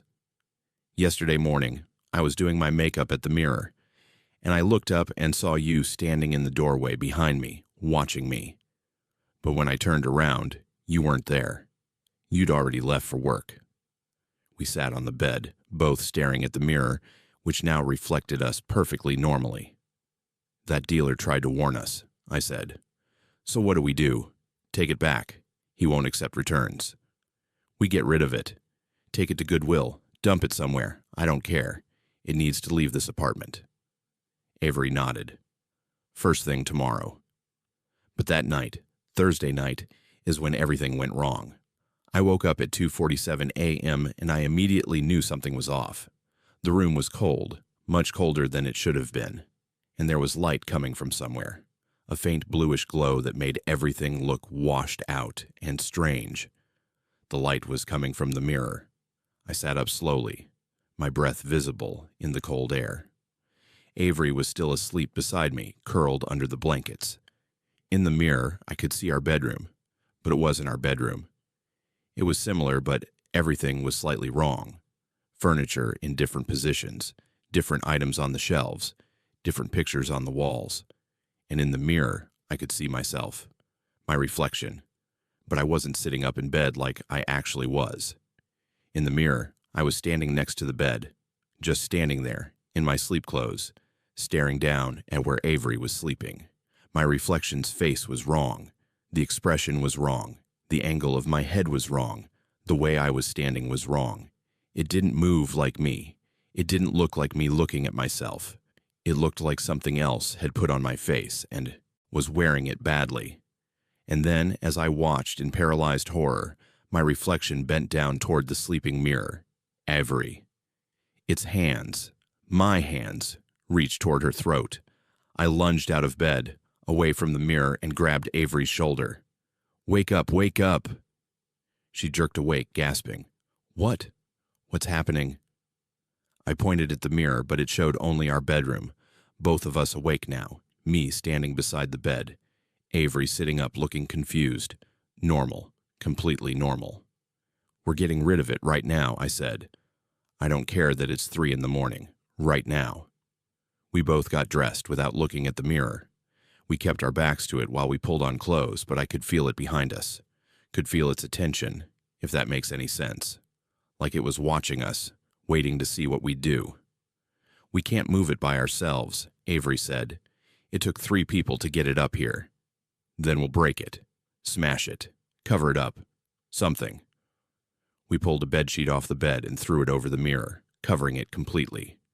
The moment the sheet settled over the glass, the temperature in the room returned to normal. That unnatural cold vanished like someone had flipped a switch. We slept in the living room that night, both of us on the couch, neither of us willing to stay in that bedroom. The next morning, Friday, we called Jeremias and another neighbor, and all 4 of us carried the mirror down to my SUV. We drove it straight to the edge of town, to a ravine where people illegally dump trash. We pushed it over the edge and watched it tumble down, the frame shattering, the glass breaking into thousands of pieces that caught the morning sunlight like diamonds. The drive back to the apartment was quiet. Neither of us talked about what we'd seen or what it meant. What could we say? That mirrors can show alternate realities, that reflections can develop consciousness, that some objects are doorways to places where different versions of us exist, versions that might not have our best interests at heart. That was 3 weeks ago. Our bedroom feels normal now. We bought a cheap full-length mirror from Target. Nothing ornate, nothing antique, just a simple mirror in a basic frame. It shows exactly what it should show and nothing more. But sometimes, late at night when I'm lying in bed, I think about that moment. The moment I saw my reflection standing over Avery with its hands reaching for her throat. And I wonder, was that a warning? Was the mirror showing me something that might happen? Or was it showing me something that was happening in that mirror world? That alternate bedroom where everything was slightly different. And more than that, I wonder about the mirror itself. We destroyed it, smashed it to pieces in a ravine outside of town. But mirrors are strange things. They show us reversed versions of ourselves, flipped realities, spaces that exist but aren't quite real. When we broke that mirror, did we destroy it? Or did we just break the window between our world and whatever was on the other side? Sometimes I catch Avery staring at our new mirror with this look on her face. Suspicious, wary, like she's waiting for it to do something it shouldn't. And sometimes, just for a second, I think I see movement in it that doesn't quite match what we're doing. Just a fraction of a second, just the tiniest delay, like our reflections are a heartbeat behind our real movements. But that's probably just paranoia. Probably just our minds playing tricks after what we experienced. Probably nothing at all. That's what I tell myself, anyway. Every time I look in any mirror and wonder if what's looking back is really me, or something else that's learned to match my movements just well enough that I can't tell the difference anymore. Make sure to subscribe to Haunted Fears and join our horror family, because we've got more stories about objects that see more than they should and reflections that don't always reflect the truth. Be careful what you bring into your home. Some antiques come with more than just history. Some come with windows to places where different versions of you exist, and not all of those versions are friendly. And if someone ever tries to warn you about something they're selling, maybe listen. Sometimes there are very good reasons why beautiful things are priced too cheap to refuse. Every job has hazards, but I never expected a dead man to save my life. Now I carry his photograph in my wallet, not because I'm sentimental, but because I need to remember that some people refuse to stop protecting their crew, even 47 years after they failed. My name is Bode, and I work security and maintenance at abandoned industrial sites across Arizona. It's not glamorous work. I'm basically a night watchman who also handles basic repairs and keeps squatters and vandals out of properties while companies figure out what to do with them. Most of the time, it's boring as hell. Walk the perimeter, check the locks, make sure nobody's broken in to steal copper wire or spray paint the walls. 8-hour shifts of nothing happening, which is exactly how I like it. The Clifton job came through my supervisor in early November. Old copper mine facility that shut down operations in 2019 when the parent company went bankrupt. The property was tied up in legal proceedings, creditors fighting over assets, environmental concerns, the usual mess. My job was simple. Be on site from 8 p.m. to 4 a.m., walk the grounds every 2 hours, log anything unusual. The pay was decent, and Clifton's only about 3 hours from where I live in Safford, close enough for a weekly commute, but far enough that I'd be staying in a cheap motel during my work week. Clifton's an interesting place if you're into industrial history. It's been a mining town since the 1870s, tucked into the steep canyon walls along the San Francisco River. The whole area is scarred with old mines, some dating back over a century. The facility I was assigned to was more modern, built in the 60s, expanded in the 70s, shut down, and partially reopened several times as copper prices fluctuated. Now it was just dead weight, slowly rusting while lawyers argued over who owned what. My first night was a Monday. I arrived at dusk, met with the property manager who gave me keys and codes, showed me which buildings were which, pointed out the areas that were structurally unsafe. The facility sprawled across maybe 40 acres, processing buildings, storage warehouses, administrative offices, equipment yards, and at the far end, the actual mine entrance sealed off with concrete and steel barriers. The whole place had that post-apocalyptic feel that abandoned industrial sites get, chain link fences topped with razor wire, faded warning signs, weeds growing through cracked asphalt, machinery left to decay where it had last been parked.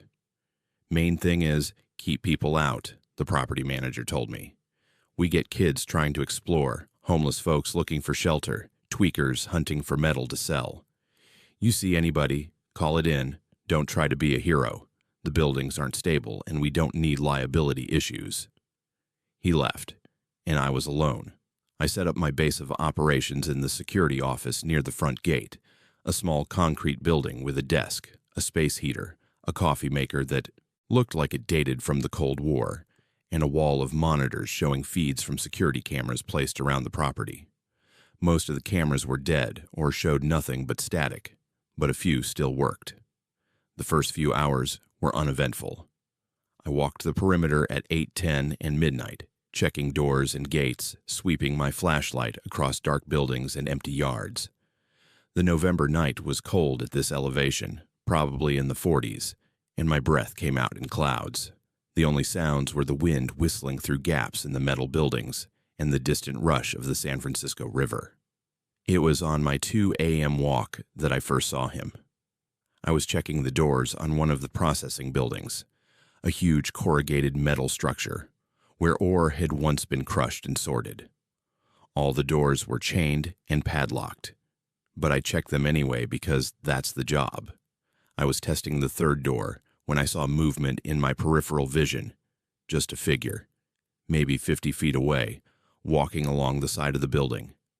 I spun around, bringing up my flashlight. "Hey, this is private property. You need to leave." The figure stopped. In my flashlight beam, I could see it was a man wearing work clothes, jeans, a work shirt, a hard hat, heavy boots.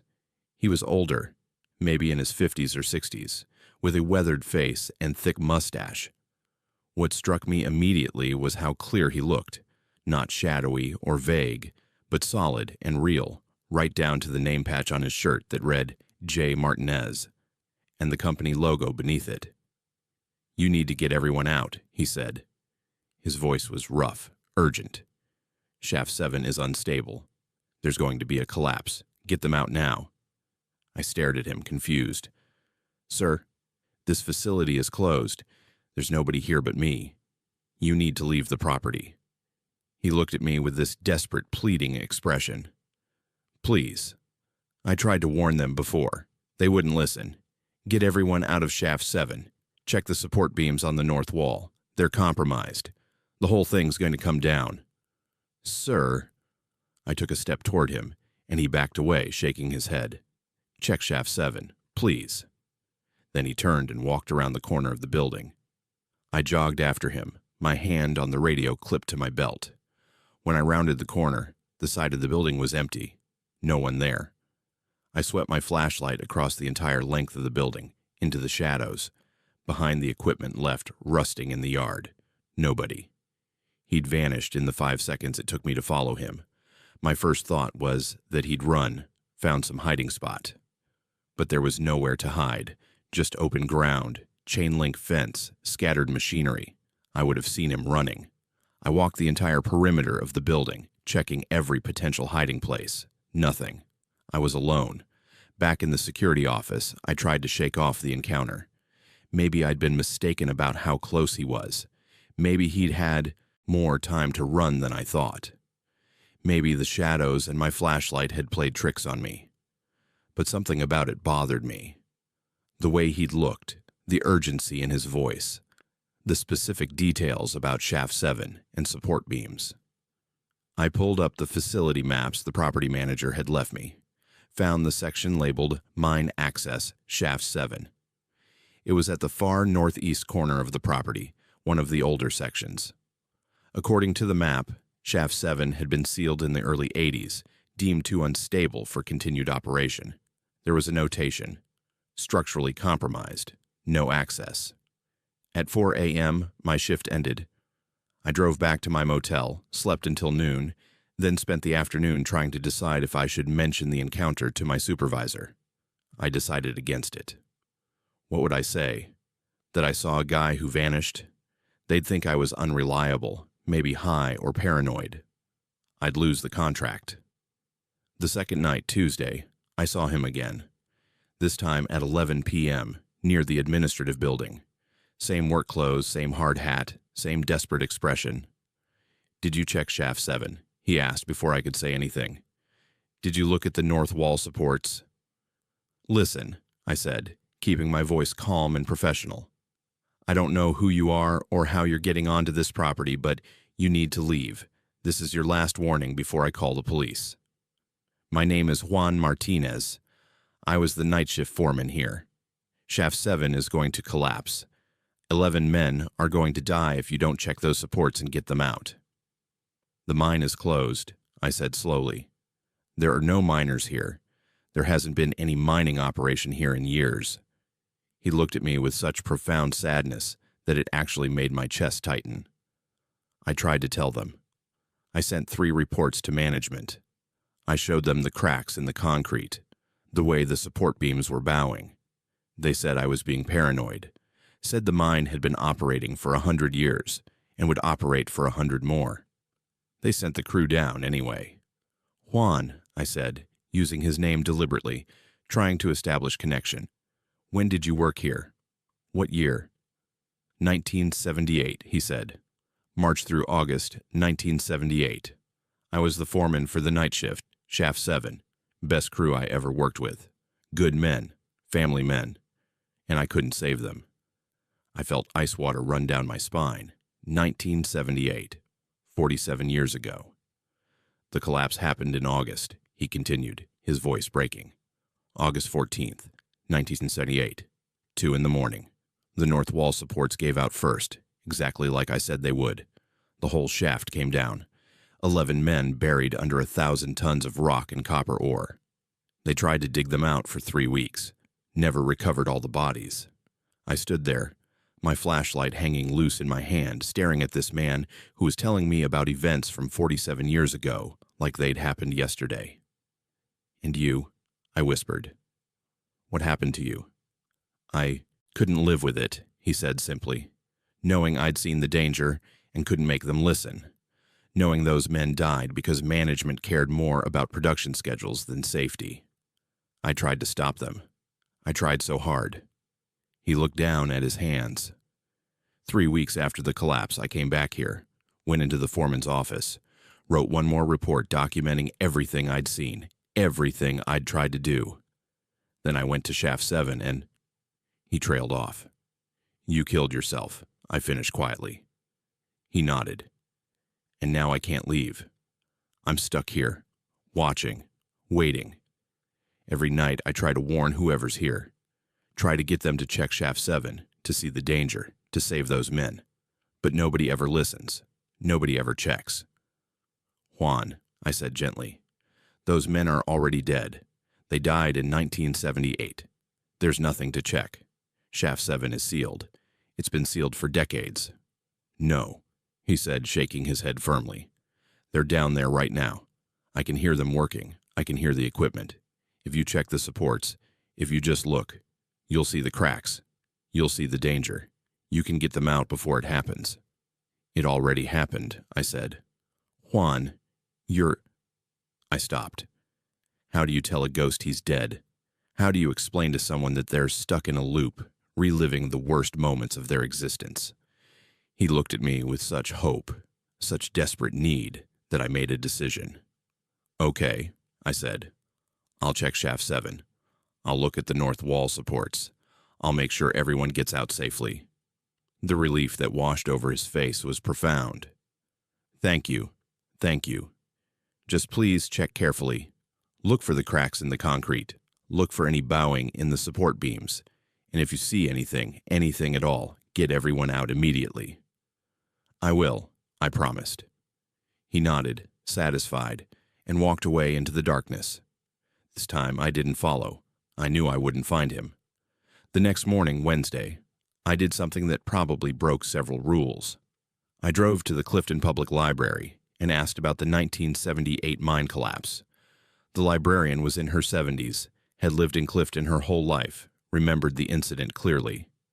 "Terrible tragedy," she said, pulling out a binder of local newspaper clippings. 11 miners killed. The company tried to cover it up at first, blamed it on unforeseen geological conditions. But there was a foreman who'd been documenting safety violations. He'd filed reports warning about Shaft 7 for months. Management had ignored him. She showed me articles from the Clifton Courier and the Arizona Republic, dated August and September 1978. There were photographs. One showed rescue workers at the sealed mine entrance. Another showed families of the victims holding a vigil. And there, in a smaller article about the foreman who'd killed himself 3 weeks after the collapse, was a photograph of Juan Martinez. Same weathered face, same thick mustache, same serious expression. The caption read, Juan Martinez, 54, night shift foreman, had repeatedly warned management about structural deficiencies in Shaft 7. They say he haunts the old mine, the librarian said quietly. People who've worked security there over the years, they report seeing him, always trying to warn them about the collapse. Poor man couldn't save his crew in life, and he can't stop trying in death. I drove back to the facility that evening with a printout of Juan's photograph in my pocket. My shift started at 8 p.m. I walked straight to Shaft 7. The area was overgrown with weeds, surrounded by chain-link fence with warning signs every few feet. Danger, unstable mine shaft, no access. The actual shaft entrance had been filled with concrete and sealed with steel plates decades ago. But there was a small ventilation building nearby, also sealed but with windows I could see through if I brushed away the grime. I looked inside with my flashlight. The building was empty except for old equipment and a thick layer of dust, but on one wall I could see them, cracks in the concrete, spiderweb patterns spreading from floor to ceiling, exactly the kind of structural damage Juan had described. Of course, these cracks were old, probably dating from the original collapse. But they were there. Everything he'd said was there. That night, Juan appeared at midnight. I was waiting for him. I checked Shaft 7, I told him. You were right. The north wall supports are compromised. There are cracks in the concrete, stress fractures in the beams. It's dangerous. His face lit up with hope and gratitude. Did you get them out? Did you evacuate the crew? I took a deep breath. Juan, I got everyone out. They're all safe. Every single man made it out before the collapse. Because of you. Because you warned them in time. It was a lie. But it was the lie he needed to hear.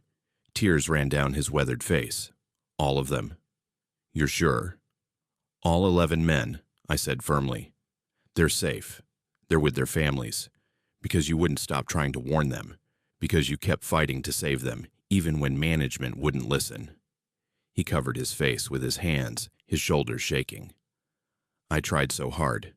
I tried so hard to make them listen. I know you did. And it worked. They listened. You saved them.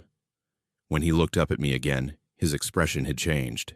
The desperation was gone, replaced by peace, by relief, by the knowledge that his vigil was finally over. Thank you, he whispered. Thank you for listening. Thank you for checking. Thank you for not giving up, I said. Those men are alive because of you. He smiled, the first time I'd seen him smile, and nodded. Then he turned and walked toward Shaft 7. I watched him go, his figure becoming less distinct with each step, fading like morning mist until he was gone completely. I stood there for a long time, alone in the cold November night, hoping I'd done the right thing. I never saw Juan Martinez again. I worked that site for another 2 months until the property sold, and he never appeared. The facility is quiet now, truly abandoned, without that sense of desperate urgency that used to permeate the place after dark. I keep his photograph in my wallet. Look at it sometimes when I'm on a job site, when I see safety violations being ignored, when I hear supervisors prioritizing profits over people. Juan Martinez spent his life trying to protect his crew, spent his death trying to save them retroactively, trapped in a loop of failure and guilt for 47 years. He deserved to rest. He deserved to believe he'd succeeded. So I lied to a ghost, and I'd do it again. Because some people carry their failures beyond the grave, and sometimes the only way to free them is to tell them what they need to hear, that they were right, that their warnings mattered, that their crew made it out alive. Even if it's not true, even if those 11 miners died in 1978, and nothing can change that. Sometimes the living owe the dead more than just truth. Sometimes we owe them peace. Make sure to subscribe to Haunted Fears and join our horror family, because we've got more stories about people who refuse to stop protecting the ones they couldn't save, and places where the past replays endlessly until someone finally listens. Respect the dead who tried to do right. Honor the warnings that went unheeded. And remember, some ghosts aren't there to scare you. Some are just trying to finish the job they started, trying to save lives they've already lost. And sometimes, the kindest thing you can do is tell them they succeeded. Some travelers pack a lucky charm, some trust in GPS, but I keep a motel room key from Williams in my glove box. A strange reminder that, on the longest road trips, sometimes repeating history is the only way to survive the night. My name is Ben, and I'm not what you'd call a seasoned adventurer. I travel America's highways the slow way, hitting every route and back street between jobs, always looking for little towns stuck in time. For me, the journey matters more than the destination. I'm chasing a kind of liminal comfort found only in faded neon, sticky vinyl diner seats, and motels smelling of old potpourri. Williams, Arizona, is the kind of place that feels like it's waiting for something to happen. The end of Route 66, a town full of railroad ghosts, budget motels with names from a different era. I'd passed through a couple times before, but this time, late September, wallet thin, optimism thinner, I rolled in after midnight with nowhere else to sleep. The Grand Motel was cheap, almost empty, and its sign flickered in the cold wind like it hadn't been properly fixed since the Eisenhower administration. I checked in with the night clerk, a woman with bowling pin fingernails and a news radio muttering about missing hikers in the next county. My room was exactly what I expected. Linoleum tiles, faded curtains, maybe clean, but certainly not sterile. A battered TV bolted to the dresser, one painting of a red train that tilted slightly left. The adjoining room shared a thin wall, the kind motels build out of sheetrock and prayer. My head hit the pillow and I tried to sleep, but road exhaustion is never as simple as it sounds. The racket from the highway came in steady waves, truck engines grumbling, the occasional siren further than it wanted to be. I was half dreaming, half counting ceiling stains, when the noise from the next room cut through absolutely everything. It was arguing. A man and woman, voices low and furious, the rhythmic cadence of people fighting over the same old wounds. It started with sighs and mumbled cursing, then escalated, slamming drawer, someone saying, "Don't you dare." The sound of a bottle hitting something hard. Her voice carried hurt, his practiced anger. I put my pillow over my head. No luck. The fighting didn't stop and kept ratcheting higher in volume and speed. 2:47 a.m. I checked the clock, swore, figured I'd call the front desk and ask to move rooms. That's when it got bad. A crash. And then the unmistakable sound of 3 gunshots, spaced so evenly it was like a machine. I bolted upright, heart pounding, listening in the shivering dark. Silence followed so deep, I thought I'd imagined the whole thing. My phone was dead, of course. I tried the old rotary on the nightstand. No dial tone. I hesitated, then threw on my shoes and coat, stepped into the chilly hallway, and knocked on the door of the next room. No answer. No light inside, no shadows moving under the gap, not even the low hum of a TV. I listened, knuckles on wood, breath caught halfway between fear and frustration. The clerk met me in the lobby, voice sleepy and suspicious when I said someone was fighting, maybe shooting, in the next room. "There's nobody checked into 14 tonight," she said. "Hadn't been for 2 days. You sure you're not dreaming, hun?" I shook my head. It sounded real. Gunshots, fighting. I heard everything clear as day. She gave me that tired motel stare, halfway between concern and dismissal. Your clock probably needs batteries. This old place is full of noises. Try and get some sleep. I returned to my room, locking the door and pushing a chair under the knob for good measure. I didn't sleep. I waited for the fight to start again. Just before 3 a.m., I heard someone on the stairs, a single step, the hush of rubber soles on linoleum, and then nothing. Stillness. Eventually, exhaustion took me and I drifted under the weight of 1,000 suspicious motel stories. The next day, I questioned my sanity. The clerk insisted I'd been alone on my floor. I even checked the empty room myself, but the bed was made, no signs of anything happening. The clock stopped at 2:47 with a dead red LED. I spent the day in Williams, wandering old Route 66 gift shops and the train station talking to locals. Several told me the Grand Motel had a history, some tragedy involving a couple in the early 60s, a murder-suicide during a thunderstorm. The story was specific.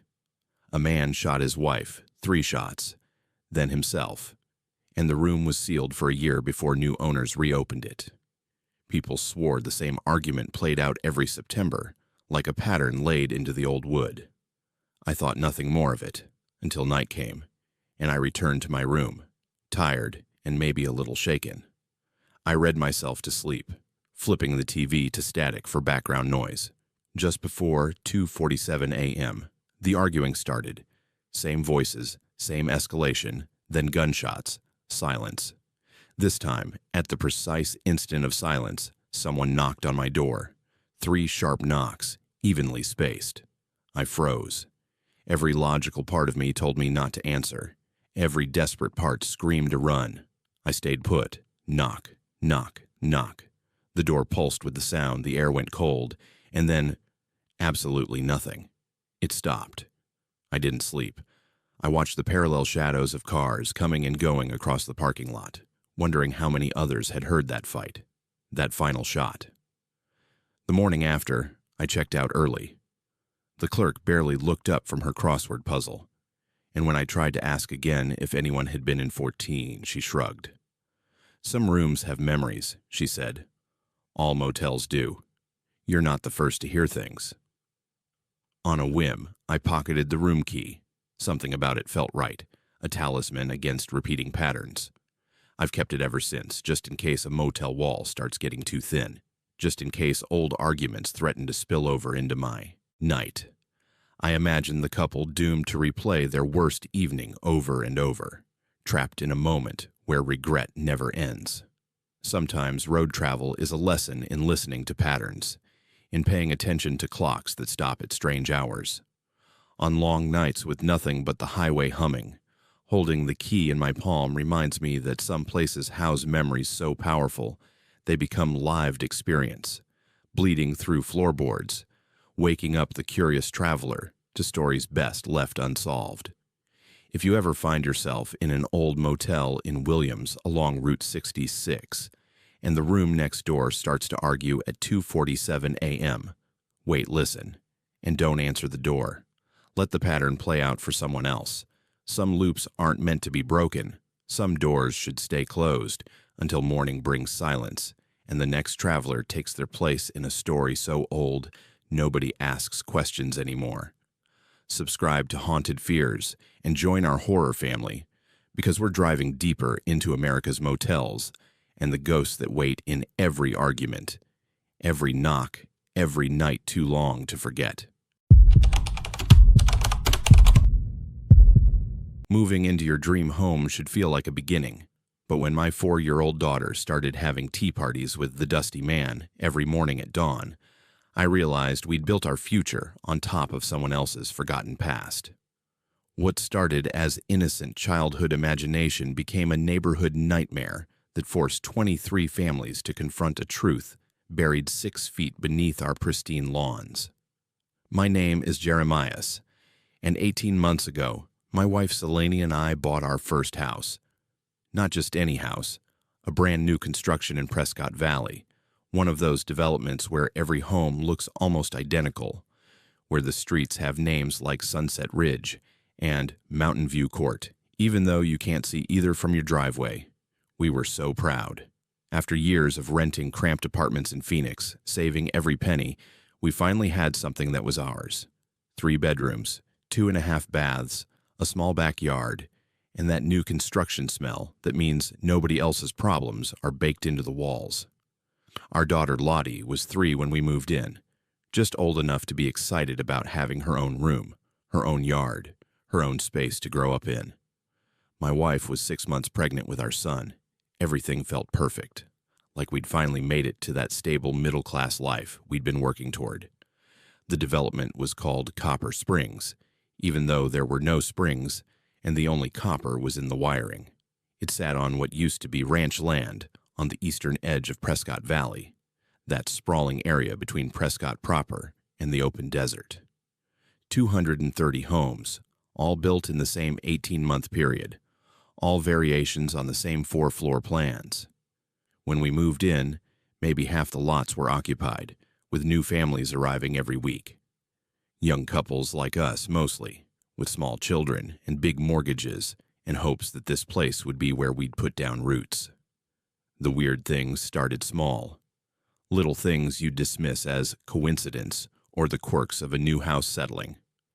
Lottie would wake up early, I'm talking 5:30, 6 in the morning, and we'd find her in the backyard, just standing there in her pajamas looking at nothing.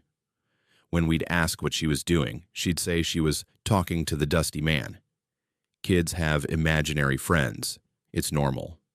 We didn't think much of it. But then our next-door neighbors, the Castiel family, mentioned their son was doing the same thing, and their son also called his imaginary friend the dusty man. That got our attention. Different kids, same name, same behavior, waking at dawn, going outside, staring at specific spots in the yard. Within a month, we learned that 7 families in our immediate area, all within a 3-block radius, had children reporting the same thing, all between ages 3 and 7, all describing the dusty man who appeared in their yards at dawn, all saying he was sad and looking for something. Some kids said he wore old clothes and a hat. Some said he had dirt on his face. One little girl, the Murphy's daughter Kennedy, said he spoke a language she didn't understand, but somehow she knew what he meant. That's when we started talking to each other as neighbors, really talking, comparing notes. And that's when we discovered the cold spots. Every single house in our section of the development had one room that was inexplicably cold. Not cool, cold. Even in August, when outside temperatures hit 105, these rooms stayed in the mid-50s. For us, it was Lottie's bedroom. For the Castiels, it was their master bathroom. For the family across the street, it was their garage.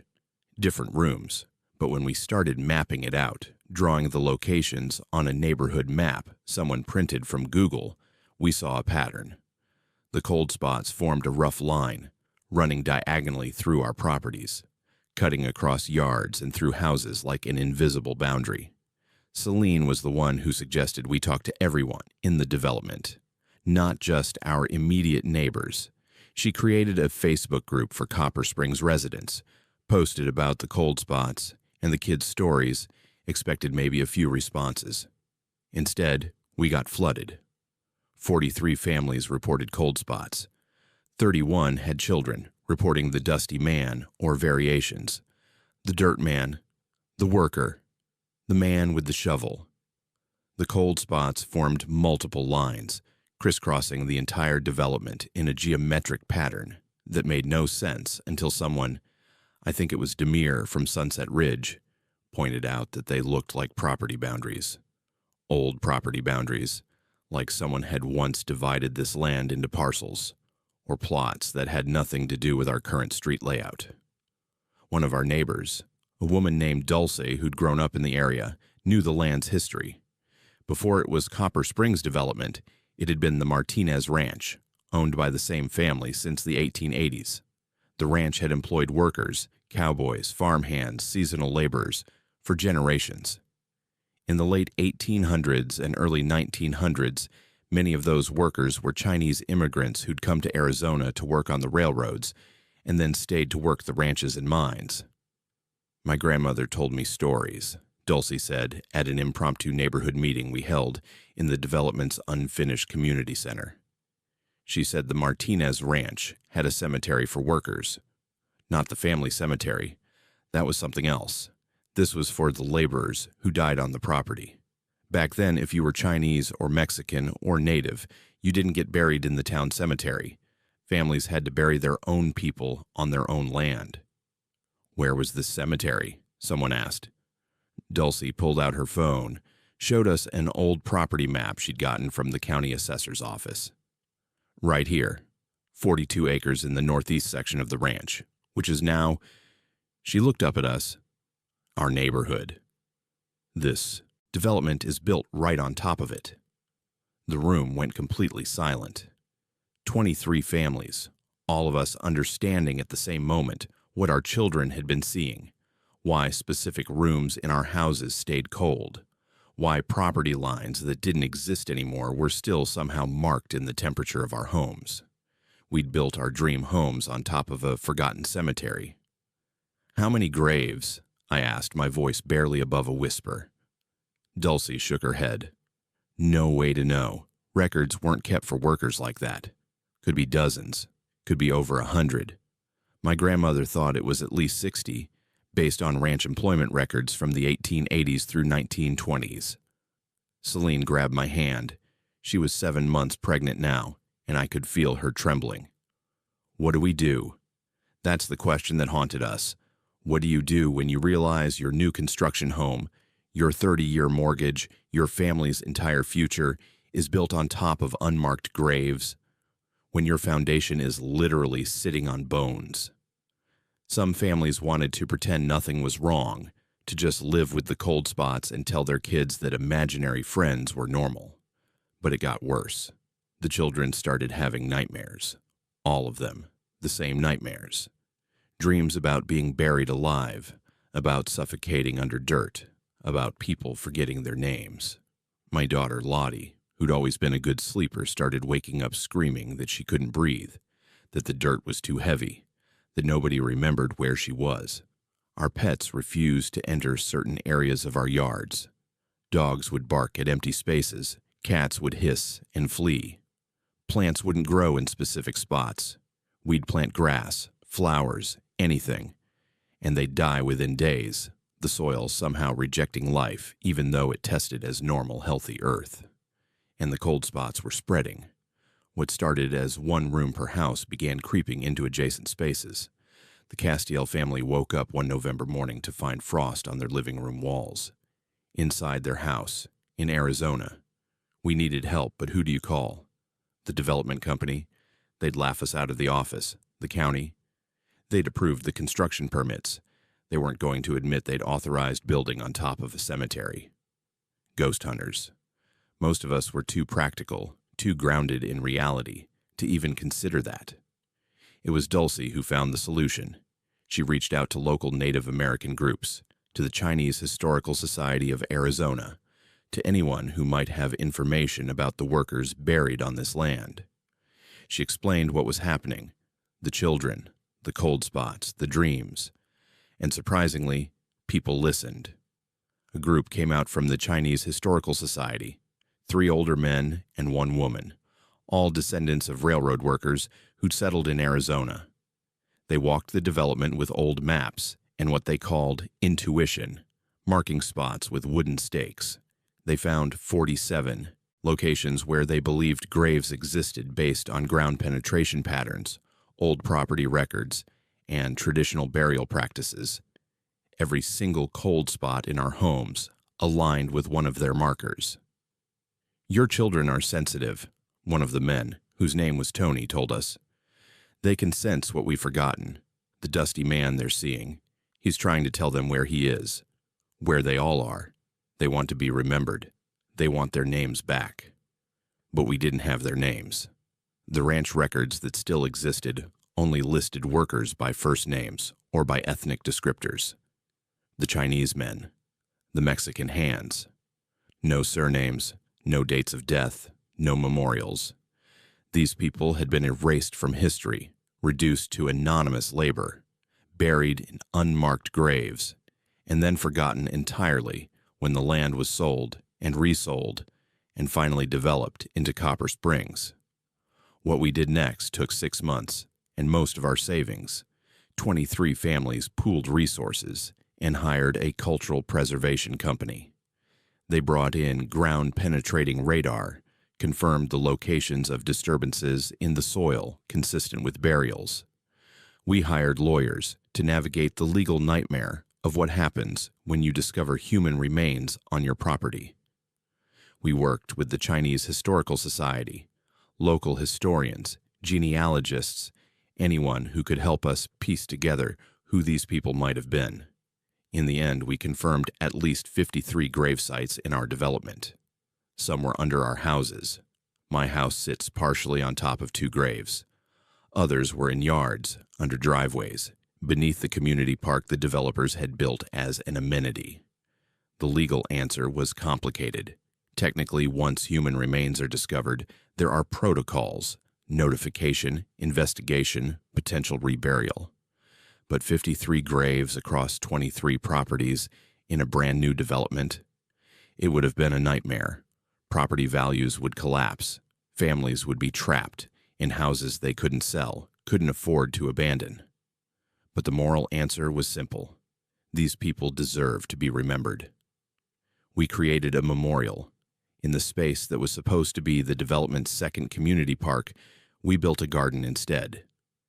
53 stones, arranged in a spiral pattern, each one marked with Unknown Worker, Martinez Ranch, 1880-1920. We researched traditional Chinese funerary customs and incorporated them, planted bamboo, created a small reflecting pool, added benches where people could sit and reflect. The Chinese Historical Society held a ceremony, bringing in a Buddhist monk to bless the space and offer prayers for the unnamed dead. For the graves we couldn't move, the ones literally under our houses and yards, we did what we could. Each family with a cold spot created their own small memorial. Some planted specific flowers. Some placed stones with inscriptions. We all made sure our children understood what we'd learned, that before our homes existed, other people had lived and worked and died on this land, and that remembering them mattered. The changes were immediate and undeniable.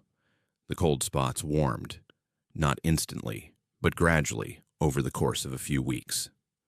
Lottie stopped waking up early to talk to the dusty man. She told me one morning very matter-of-factly that he'd said thank you and goodbye. The nightmares stopped. Pets stopped acting strange. Plants started growing normally in spots where nothing had grown before. The development had to come clean about the cemetery after we went public with what we'd found. There were lawsuits, settlements, some families moved out. But most of us stayed. 'Cause here's the thing. Once you know, once you've done the work to honor what came before, the land feels different. Not haunted, not cursed, but acknowledged, respected. My son was born 3 months after we dedicated the memorial garden. We named him Diego, partially because Seligman loved the name, and partially because it was one of the few names we'd been able to confirm from the old ranch records. Diego Martinez, a worker who died in 1887, whose grave we believe is in our backyard, under the pear tree we planted. Lottie is 5 now, and sometimes she still talks about the dusty man, but differently. Like a memory instead of a present experience. She says he was lonely and people had forgotten him, but now he's not lonely anymore. I don't know if that's true. I don't know if what we did was enough, if you can ever really make amends for building your life on top of someone else's death. But we tried. We acknowledged what was buried, we gave names where we could, and we created a space for remembering. The memorial garden is the heart of our community now. Kids play there, carefully, respectfully. Families have picnics on the grass. Every year on Qingming Festival, the Chinese Tomb Sweeping Day, members of the Chinese Historical Society come out, and we hold a joint ceremony. We've had genealogists contact us, descendants of Chinese railroad workers trying to trace their family histories. Some have found connections to the Martinez Ranch, to the men we believe are buried here. Those discoveries mean everything. Our property values recovered eventually. Turns out some people appreciate living in a community that faces its history instead of paving over it. We get visitors sometimes, historians, students, people interested in Arizona's forgotten Chinese heritage. Our development became a case study in what happens when the past literally rises up through your foundation and demands to be seen. But here's what I think about most. How many other developments are built on forgotten cemeteries? How many suburban neighborhoods sit on top of erased history? How many children are seeing dusty men that their parents dismiss as imagination, never realizing they're witnessing something real, something important, something that deserves acknowledgement? We got lucky. Our children were sensitive enough to see what we'd missed, and enough families believed them that we took action. But I think about all the places where people might be seeing signs, feeling cold spots, experiencing unexplained phenomena, and just living with it because the alternative, admitting that we've built our modern lives on top of deliberately forgotten people, is too uncomfortable to face. Sometimes Celine and I sit in the memorial garden in the early morning, before the kids wake up, before the day really starts. We listen to the wind in the bamboo and look at those 53 stones representing people whose full names we'll likely never know. Workers who built the West, who died far from home, who were buried without ceremony and forgotten deliberately because their labor mattered more than their humanity. And we teach our children, Lottie and Diego, to remember, to understand that the ground beneath our feet holds stories, that home isn't just about the structure you build, but about respecting what existed before, that sometimes the most important thing you can do is acknowledge the people who were erased from history and say, you mattered, you lived, you're remembered now. The dusty man doesn't visit anymore, but sometimes, on very still mornings when the light hits the memorial garden just right, I think I see a figure standing among the stones, not threatening, not angry, just watching, making sure we remember, making sure we don't forget again, and we won't. That's our promise to the 53 unknown workers of the Martinez Ranch, to the dusty man who tried so hard to be seen, to the history buried 6 feet beneath our perfect lawns. We won't forget. Your names may be lost, but your presence is acknowledged. You were here, you mattered, and this community will remember. Subscribe to Haunted Fears and join our horror family, because we've got more stories about what we build on top of, what we bury beneath progress, and the voices that refuse to stay silent even when history tries to erase them. Respect the ground you walk on. Listen to your children when they see what you've trained yourself not to see. And remember, every piece of land has a story, and sometimes those stories demand to be told.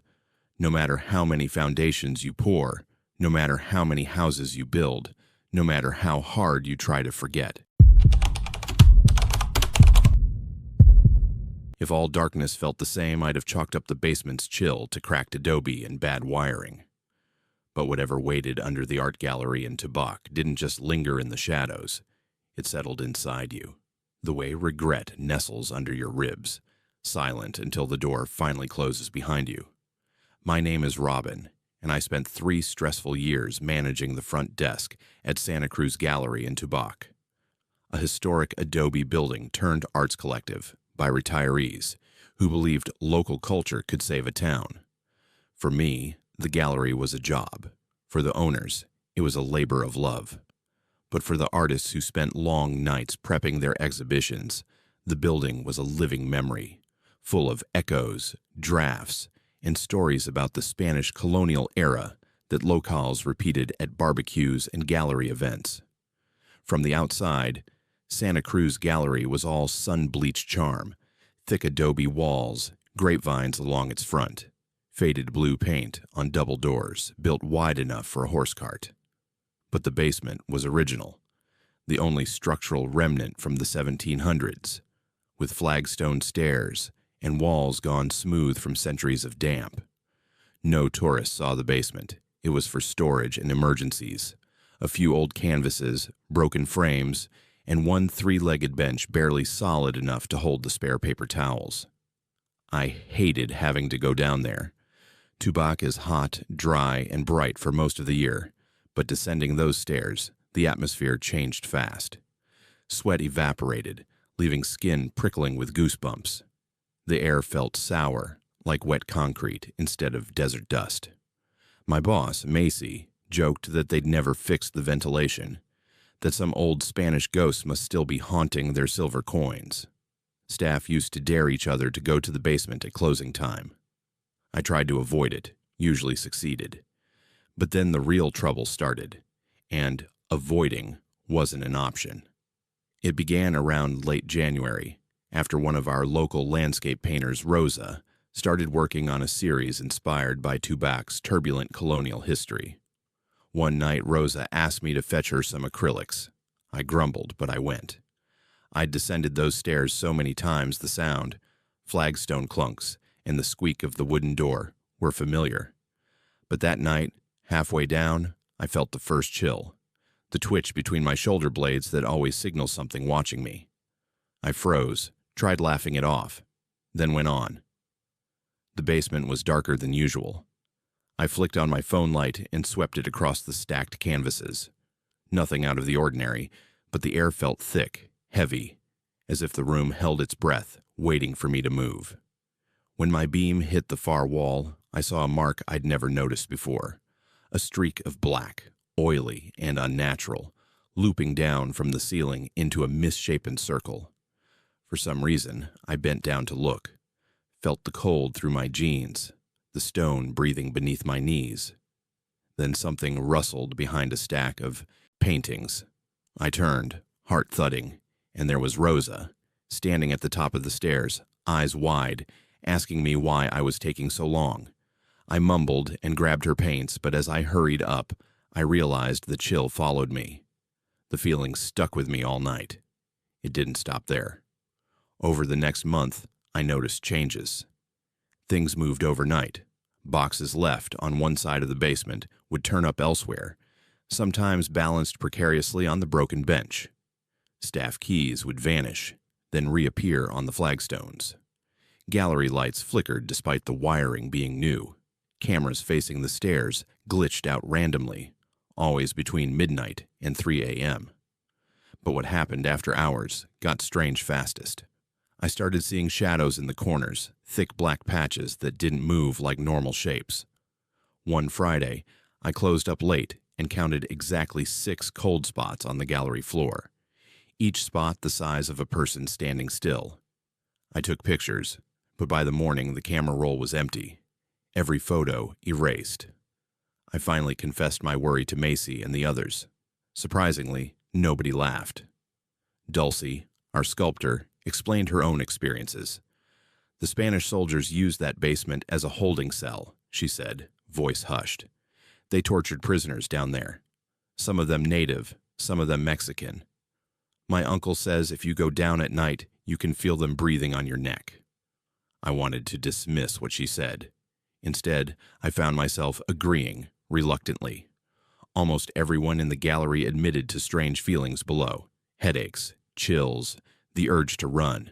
No one ever wanted to go down alone at night. The staff decided to hold a cleansing, a kind of impromptu exorcism. Dulcie brought sage bundles. Macy brought holy water from her church. We went down the stairs together, Macy muttering prayers, Dulcie lighting the sage, myself standing at the back trying not to look directly at the mark on the wall. But as Dulcie circled the basement waving the smoldering sage, the darkness actually seemed to thicken. A black mass forming, huddled in the space just beneath the wooden bench. I felt a pressure on my chest, a weight so heavy I thought my knees might buckle. The others noticed it too. Macy's voice quavered, the prayers getting louder. That's when the lights went out, abrupt and total. We stood together in pure darkness, unable to see even the faint outline of the door. Dulcie whispered something in Spanish. Macy kept praying. I tried to reach for my phone, but a raw, cold hand closed around my wrist. I couldn't move. I couldn't breathe. Then, just as suddenly as it had vanished, the light snapped back on. The basement returned to dull normalcy, the mark on the wall looking, somehow, more faded, less strange. The others rushed for the stairs. Dulcie lingered, staring at the mass under the bench, speaking softly. "You're free. You don't have to stay here anymore." After that night, the disturbances escalated. I couldn't avoid the basement anymore. Every shift, something would go wrong above, forcing me to go down for supplies. Each time I'd hear footsteps behind me, the creak of floorboards I hadn't touched, breathing just over my shoulder. But the worst was the attachment. Something followed me upstairs after one late February closing. For weeks afterward, objects in my apartment moved overnight. My cat began sleeping at the front door, refusing to enter the hallway that led to my bedroom. I started having dreams about the basement, vivid, disturbing visions of shackled men screaming, women tied to wooden posts, a guard with no face pouring water on someone's head as they sobbed. I'd wake up sweat-drenched, the air humid and cold, convinced I'd brought something home with me. It got so bad I finally consulted Macy, who gave me the address of a priest she knew in Tucson. I tried to explain, rationalizing everything as stress, night terrors, tricks of the mind. He listened quietly, never interrupted, and then agreed to visit my apartment. When he arrived, he sprinkled holy water in every room, recited prayers, then asked me a question. "Did you say goodnight to them?" I was confused. "To who?" He smiled, sad-eyed. "Not all spirits want revenge. Some want acknowledgement. Say goodnight. Leave a light on for them. Treat them as guests, not sinners." It seemed ridiculous, but I tried. That night, I stood at my apartment door, said out loud, "Good night. I know you're here. I won't ignore you. Tomorrow, I'll return to Tubac and do the same." The nightmares stopped. My cat returned to their regular sleeping habits. The air warmed. The cold faded away.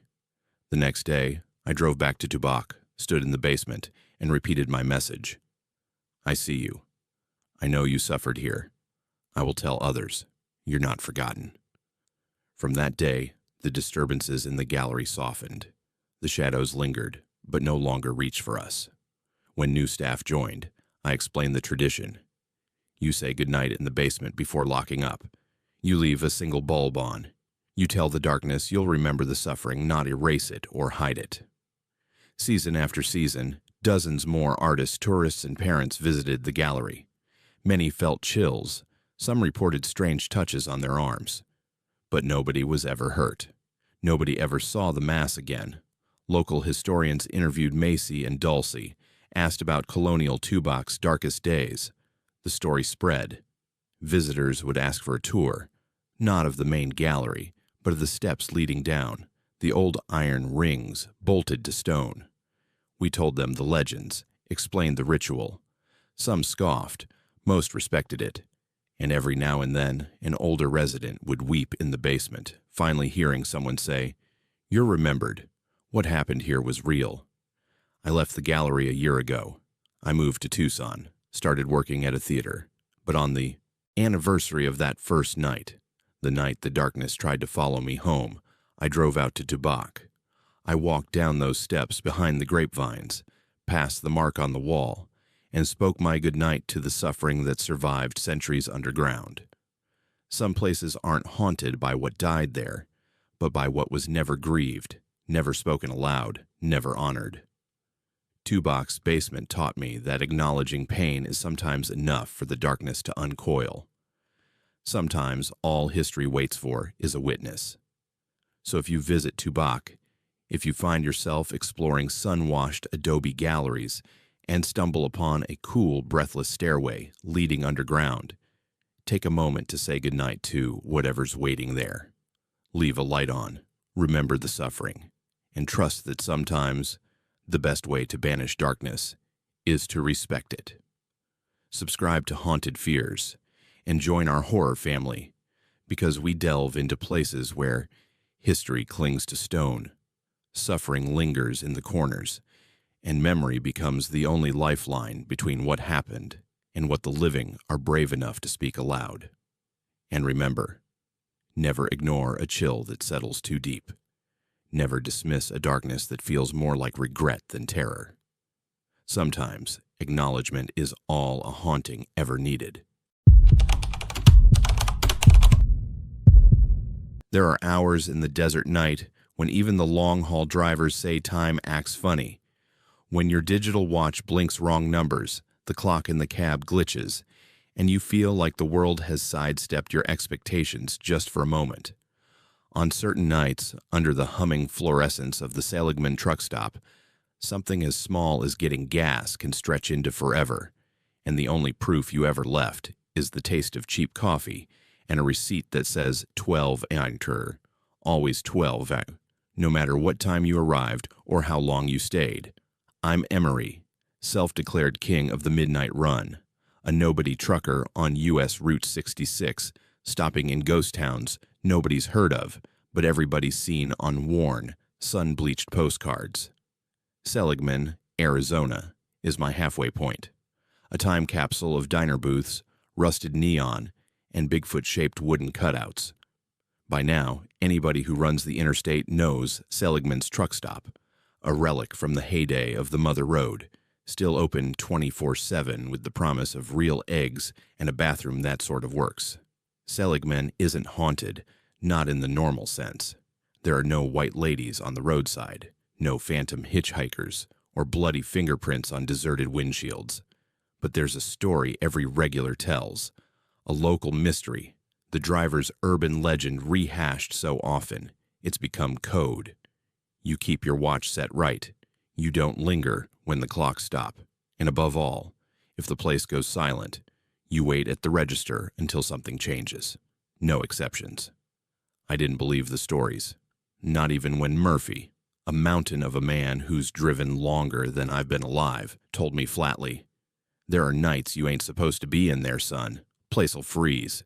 You make noise. You just wait it out."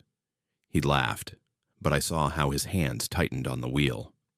One Wednesday night in November, I crossed the Mojave, radio low, cab warm, and a thunderhead announcing itself with violet flashes to the west. The rain trailed me for miles, dogging the back end of my load. I planned to hit Seligman just after midnight. A quick fuel, a bathroom break, maybe load up on convenience store pastries before finishing my stretch to Kingman. The lot was almost empty. 2 tankers idling, a handful of pickups, 1 battered RV. Normally, there'd be at least 4 or 5 18-wheelers lined up, but the storm had kept most of us back. I pulled in next to the air pump and yawned, stretching my legs before heading in. The moment I crossed the sliding glass doors, the storm faded. Not physically. I could see the rain streaking the sodium lights through the storefront, but in every other sense. The hum of the coolers, the patter of the television by the coffee stand, the distant chatter of the night clerk filling the nacho machine. Everything fell away, replaced by a silence that pressed in with genuine intent. I grabbed my iced coffee, paid at the register. My watch read 12 hour on the dot. The clerk, young guy, probably college age, pimples and all, gave me exact change and a receipt with the time. 12:32. "Do you feel that?" I asked, glancing over my shoulder. The store was too still, too clean. The TV above the register played a paused commercial for denture cream. Nobody moved in the booth beneath it. An old couple frozen mid-conversation, the woman's mouth half open, gesturing with a spoon. A family at a table behind the ice cream freezer, children clutching plastic dinosaurs, all completely still. One driver stopped at the window, with a burger dangling an inch from his mouth. The cashier didn't blink. He stood there, eyes on me, receipt pinched between 2 fingers, and said nothing. I pocketed the slip, took my coffee, and feeling the kind of irritation reserved for travelers stuck in the surreal, tried to leave. The doors didn't open. I waved my hand. Nothing. I pushed on the glass, thick and cold, unmoving. At that point, reason fell away. I walked in slow circles. "Anyone here?" I muttered, voice small in that charged emptiness. Nobody responded. The old couple's soup never tipped. The kids never blinked. The driver's burger hovered eternally on the edge of a bite. Standing in the fizzy white fluorescence, I did what every rational man would. I tried my phone. No bars, no Wi-Fi. The time, 12 hours, never ticking over. My watch, some cheap plastic thing from a Love's in Oklahoma, blinked random numbers in digital gibberish. The wall clock above the restrooms was stuck between 12 and 1, second hand flickering in a tiny fruitless spasm. I called out again, louder. My words echoed back to me, too clear, like a shout inside a tin can. I pounded the counter, kicked the base of the ice cream freezer, fumbled for the emergency exit. Nothing moved. The only concession to my existence was the cold seeping deeper into my bones and the rising hum in my ears, like radio static in with a faint, unidentifiable signal. I should have panicked. Instead, I grew angry. Ridiculous, really. Anger at a stuck clock, at a silent store. I banged on the glass until my hand hurt. At last, the world offered me a trickle of perspective. The only thing still moving was me. I paced up and down the aisles, weaving between mute statues. I tapped the driver with the burger. His arm was cold, not quite flesh, not quite mannequin, some liminal sensation that made my skin crawl. I placed a coffee stir stick in the old lady's open hands. She didn't flinch. I tried the register's phone.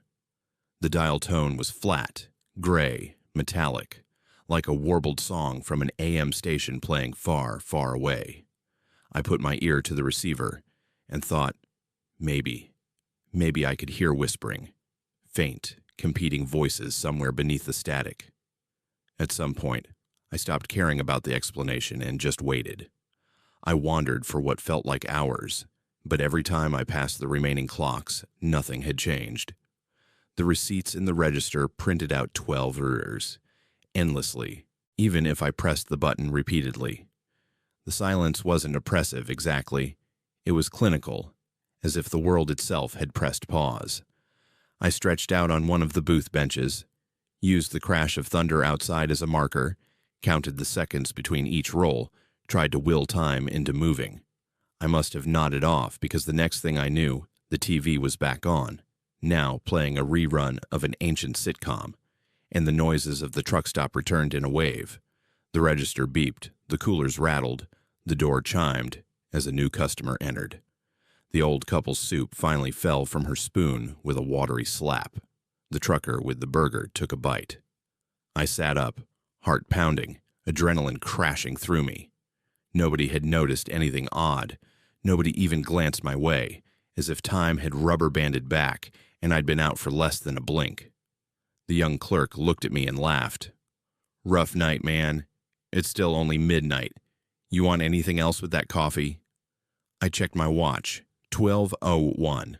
My phone vibrated with new messages from dispatch, time-stamped normally.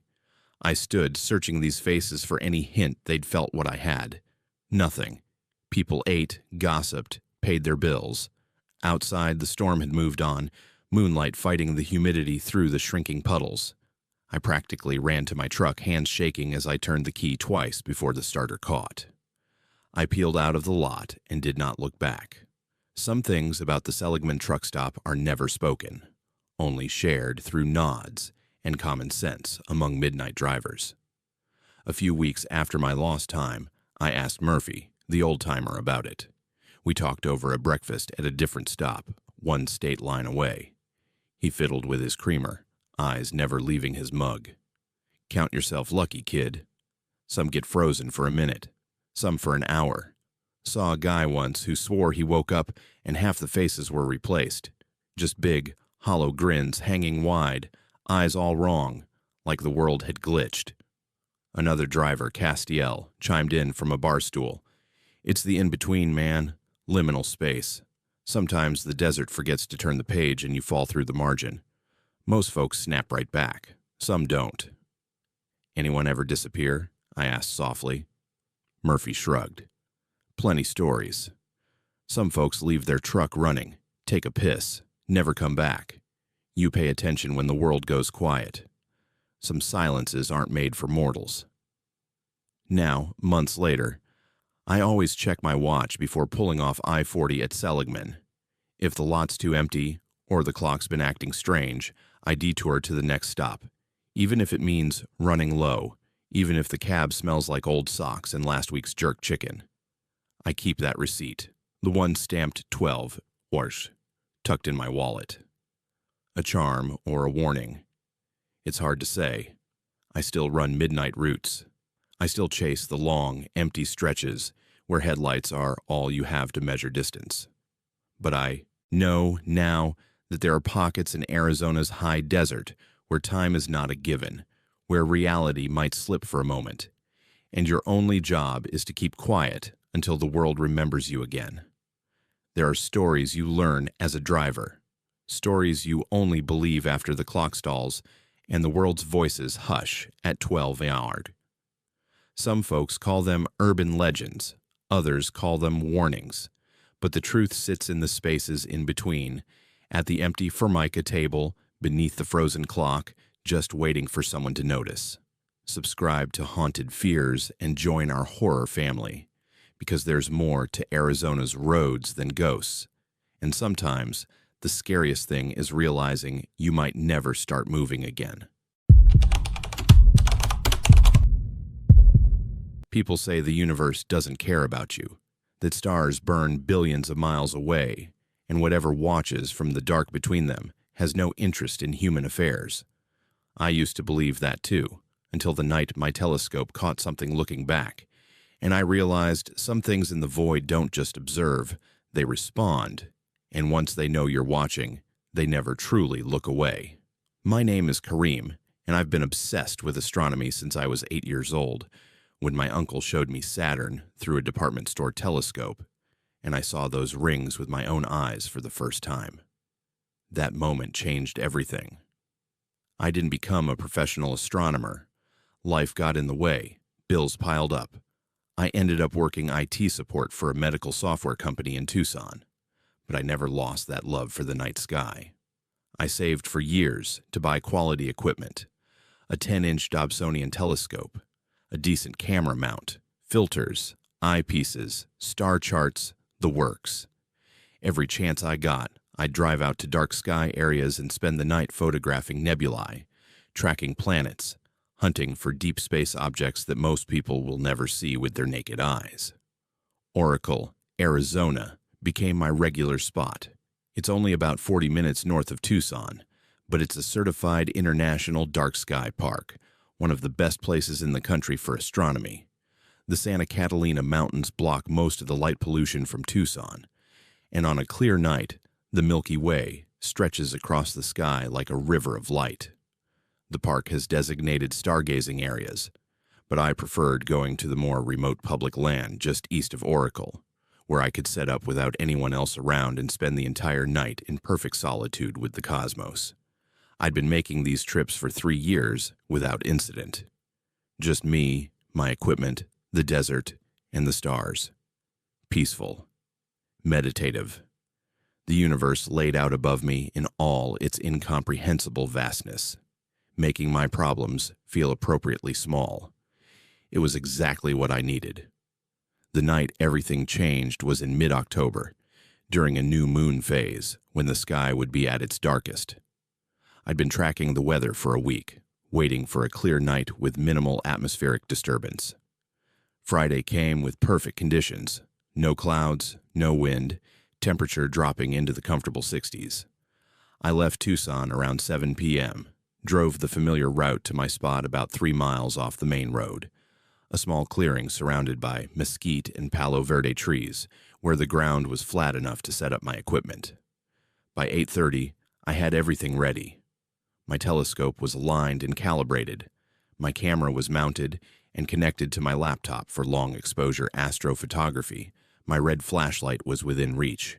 Red light doesn't mess with your night vision the way white light does. And my folding chair was positioned for comfort. I'd brought a thermos of coffee, some trail mix, and a heavy jacket for when the temperature really dropped. I planned to stay until at least 3 or 4 in the morning, maximizing my dark sky time. I started with some easy targets.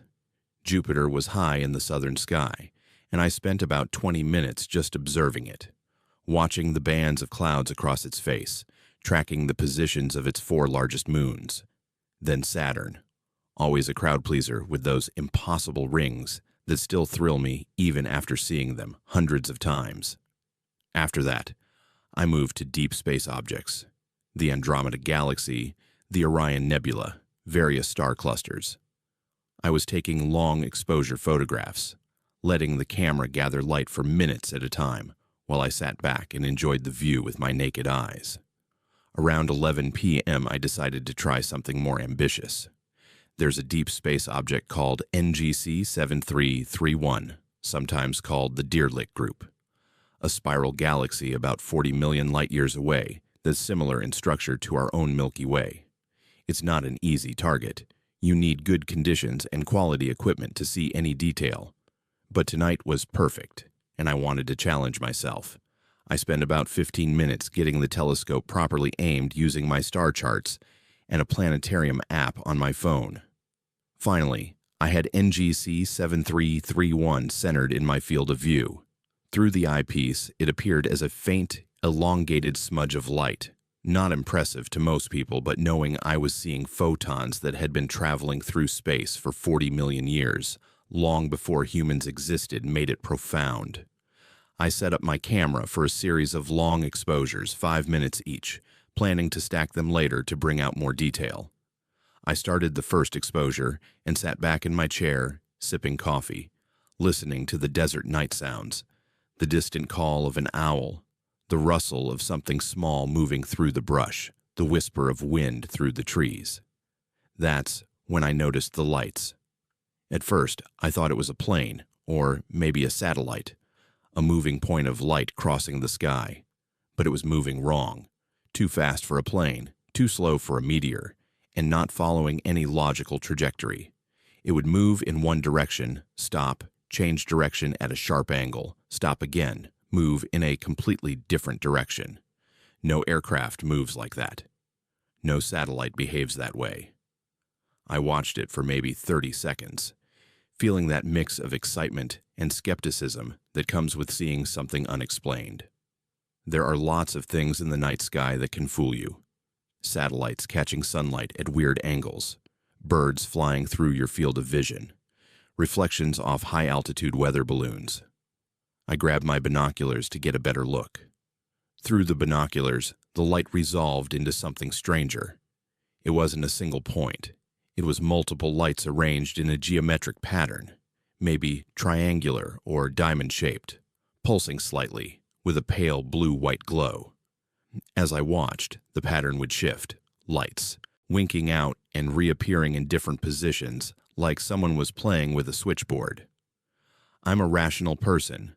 I don't jump to conclusions about alien spacecraft or paranormal phenomena, but I also couldn't explain what I was seeing with any conventional knowledge of aviation or astronomy. The lights were moving with intelligence, deliberate, purposeful, not random or chaotic. I lowered the binoculars and looked at my telescope, still aimed at NGC 7331, still collecting its 5-minute exposure. On impulse, I grabbed my radio scanner. I always bring one on these trips, set to monitor air traffic control frequencies and emergency services. Sometimes you can hear interesting stuff out in the desert at night. I turned it on and cycled through frequencies, mostly static. But then, on one of the lower frequencies, I caught something that made my skin crawl. It was a voice. Not speaking words in any language I recognized, but numbers. Just numbers. Read in a flat, emotionless tone. 32.7691. -1, 10.8842. 32.7691. -1, 10.8842. I grabbed my phone and opened my GPS.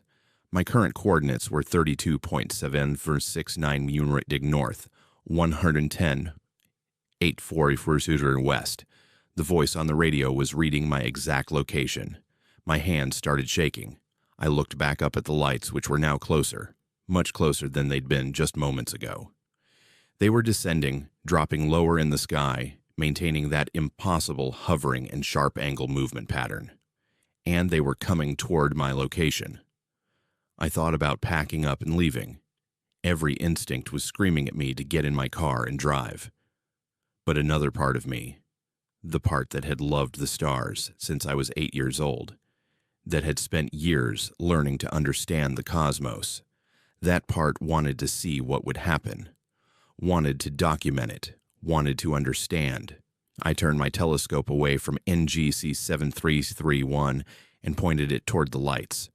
Through the scope, with magnification, I could see them more clearly. They definitely formed a triangular pattern, 3 distinct points of light, but the quality of the light was wrong. It didn't look like LED lights or any kind of standard illumination. It had texture, like looking at plasma or some kind of contained energy.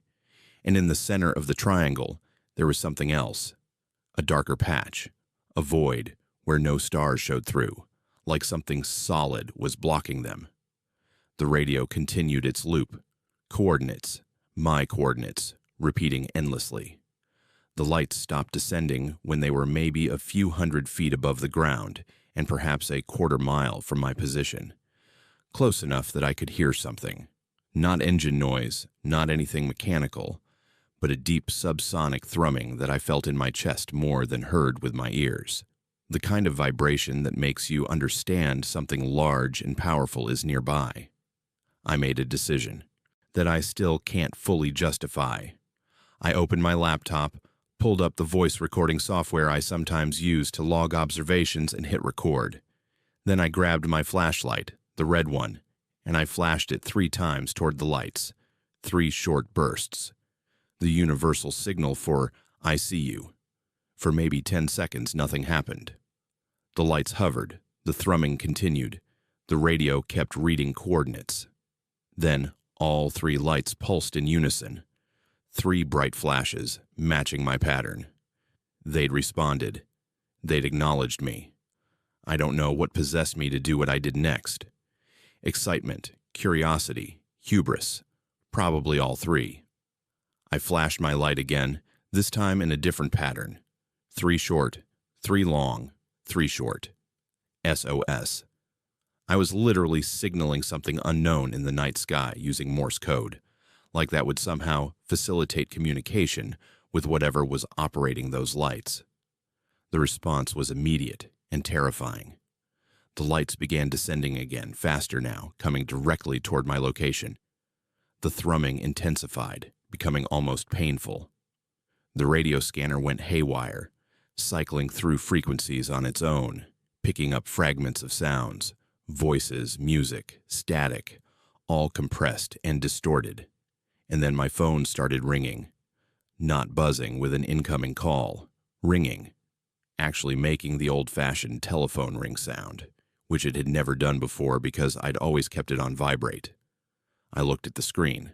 No caller ID, no number, just incoming call. And that sound, ringing and ringing. I answered it. Static. Heavy, dense static. But underneath it, something that might have been breathing, or might have been the sound of wind or water, or something my brain couldn't quite process. And then, cutting through the static, that same flat voice from the radio. Coordinates confirmed. Visual contact established. Standing by. Who is this? My voice came out shakier than I wanted. What do you want? More static. Then a different sound, like paper tearing or ice cracking, something sharp and sudden. And through the static, faintly. Observation reciprocated. Query. Continuation or termination? I didn't understand. What? What does that mean? You watch. We watch. Mutual observation. Query. Continuation or termination? It hit me then. I'd been observing space, distant galaxies, the universe beyond our world, and something had been observing back, observing me, observing Earth. And now, because I'd acknowledged them, because I'd flashed my light and invited contact, they were asking if I wanted to continue this exchange or end it. The lights were close now, maybe 50 yards away, hovering just above the mesquite trees.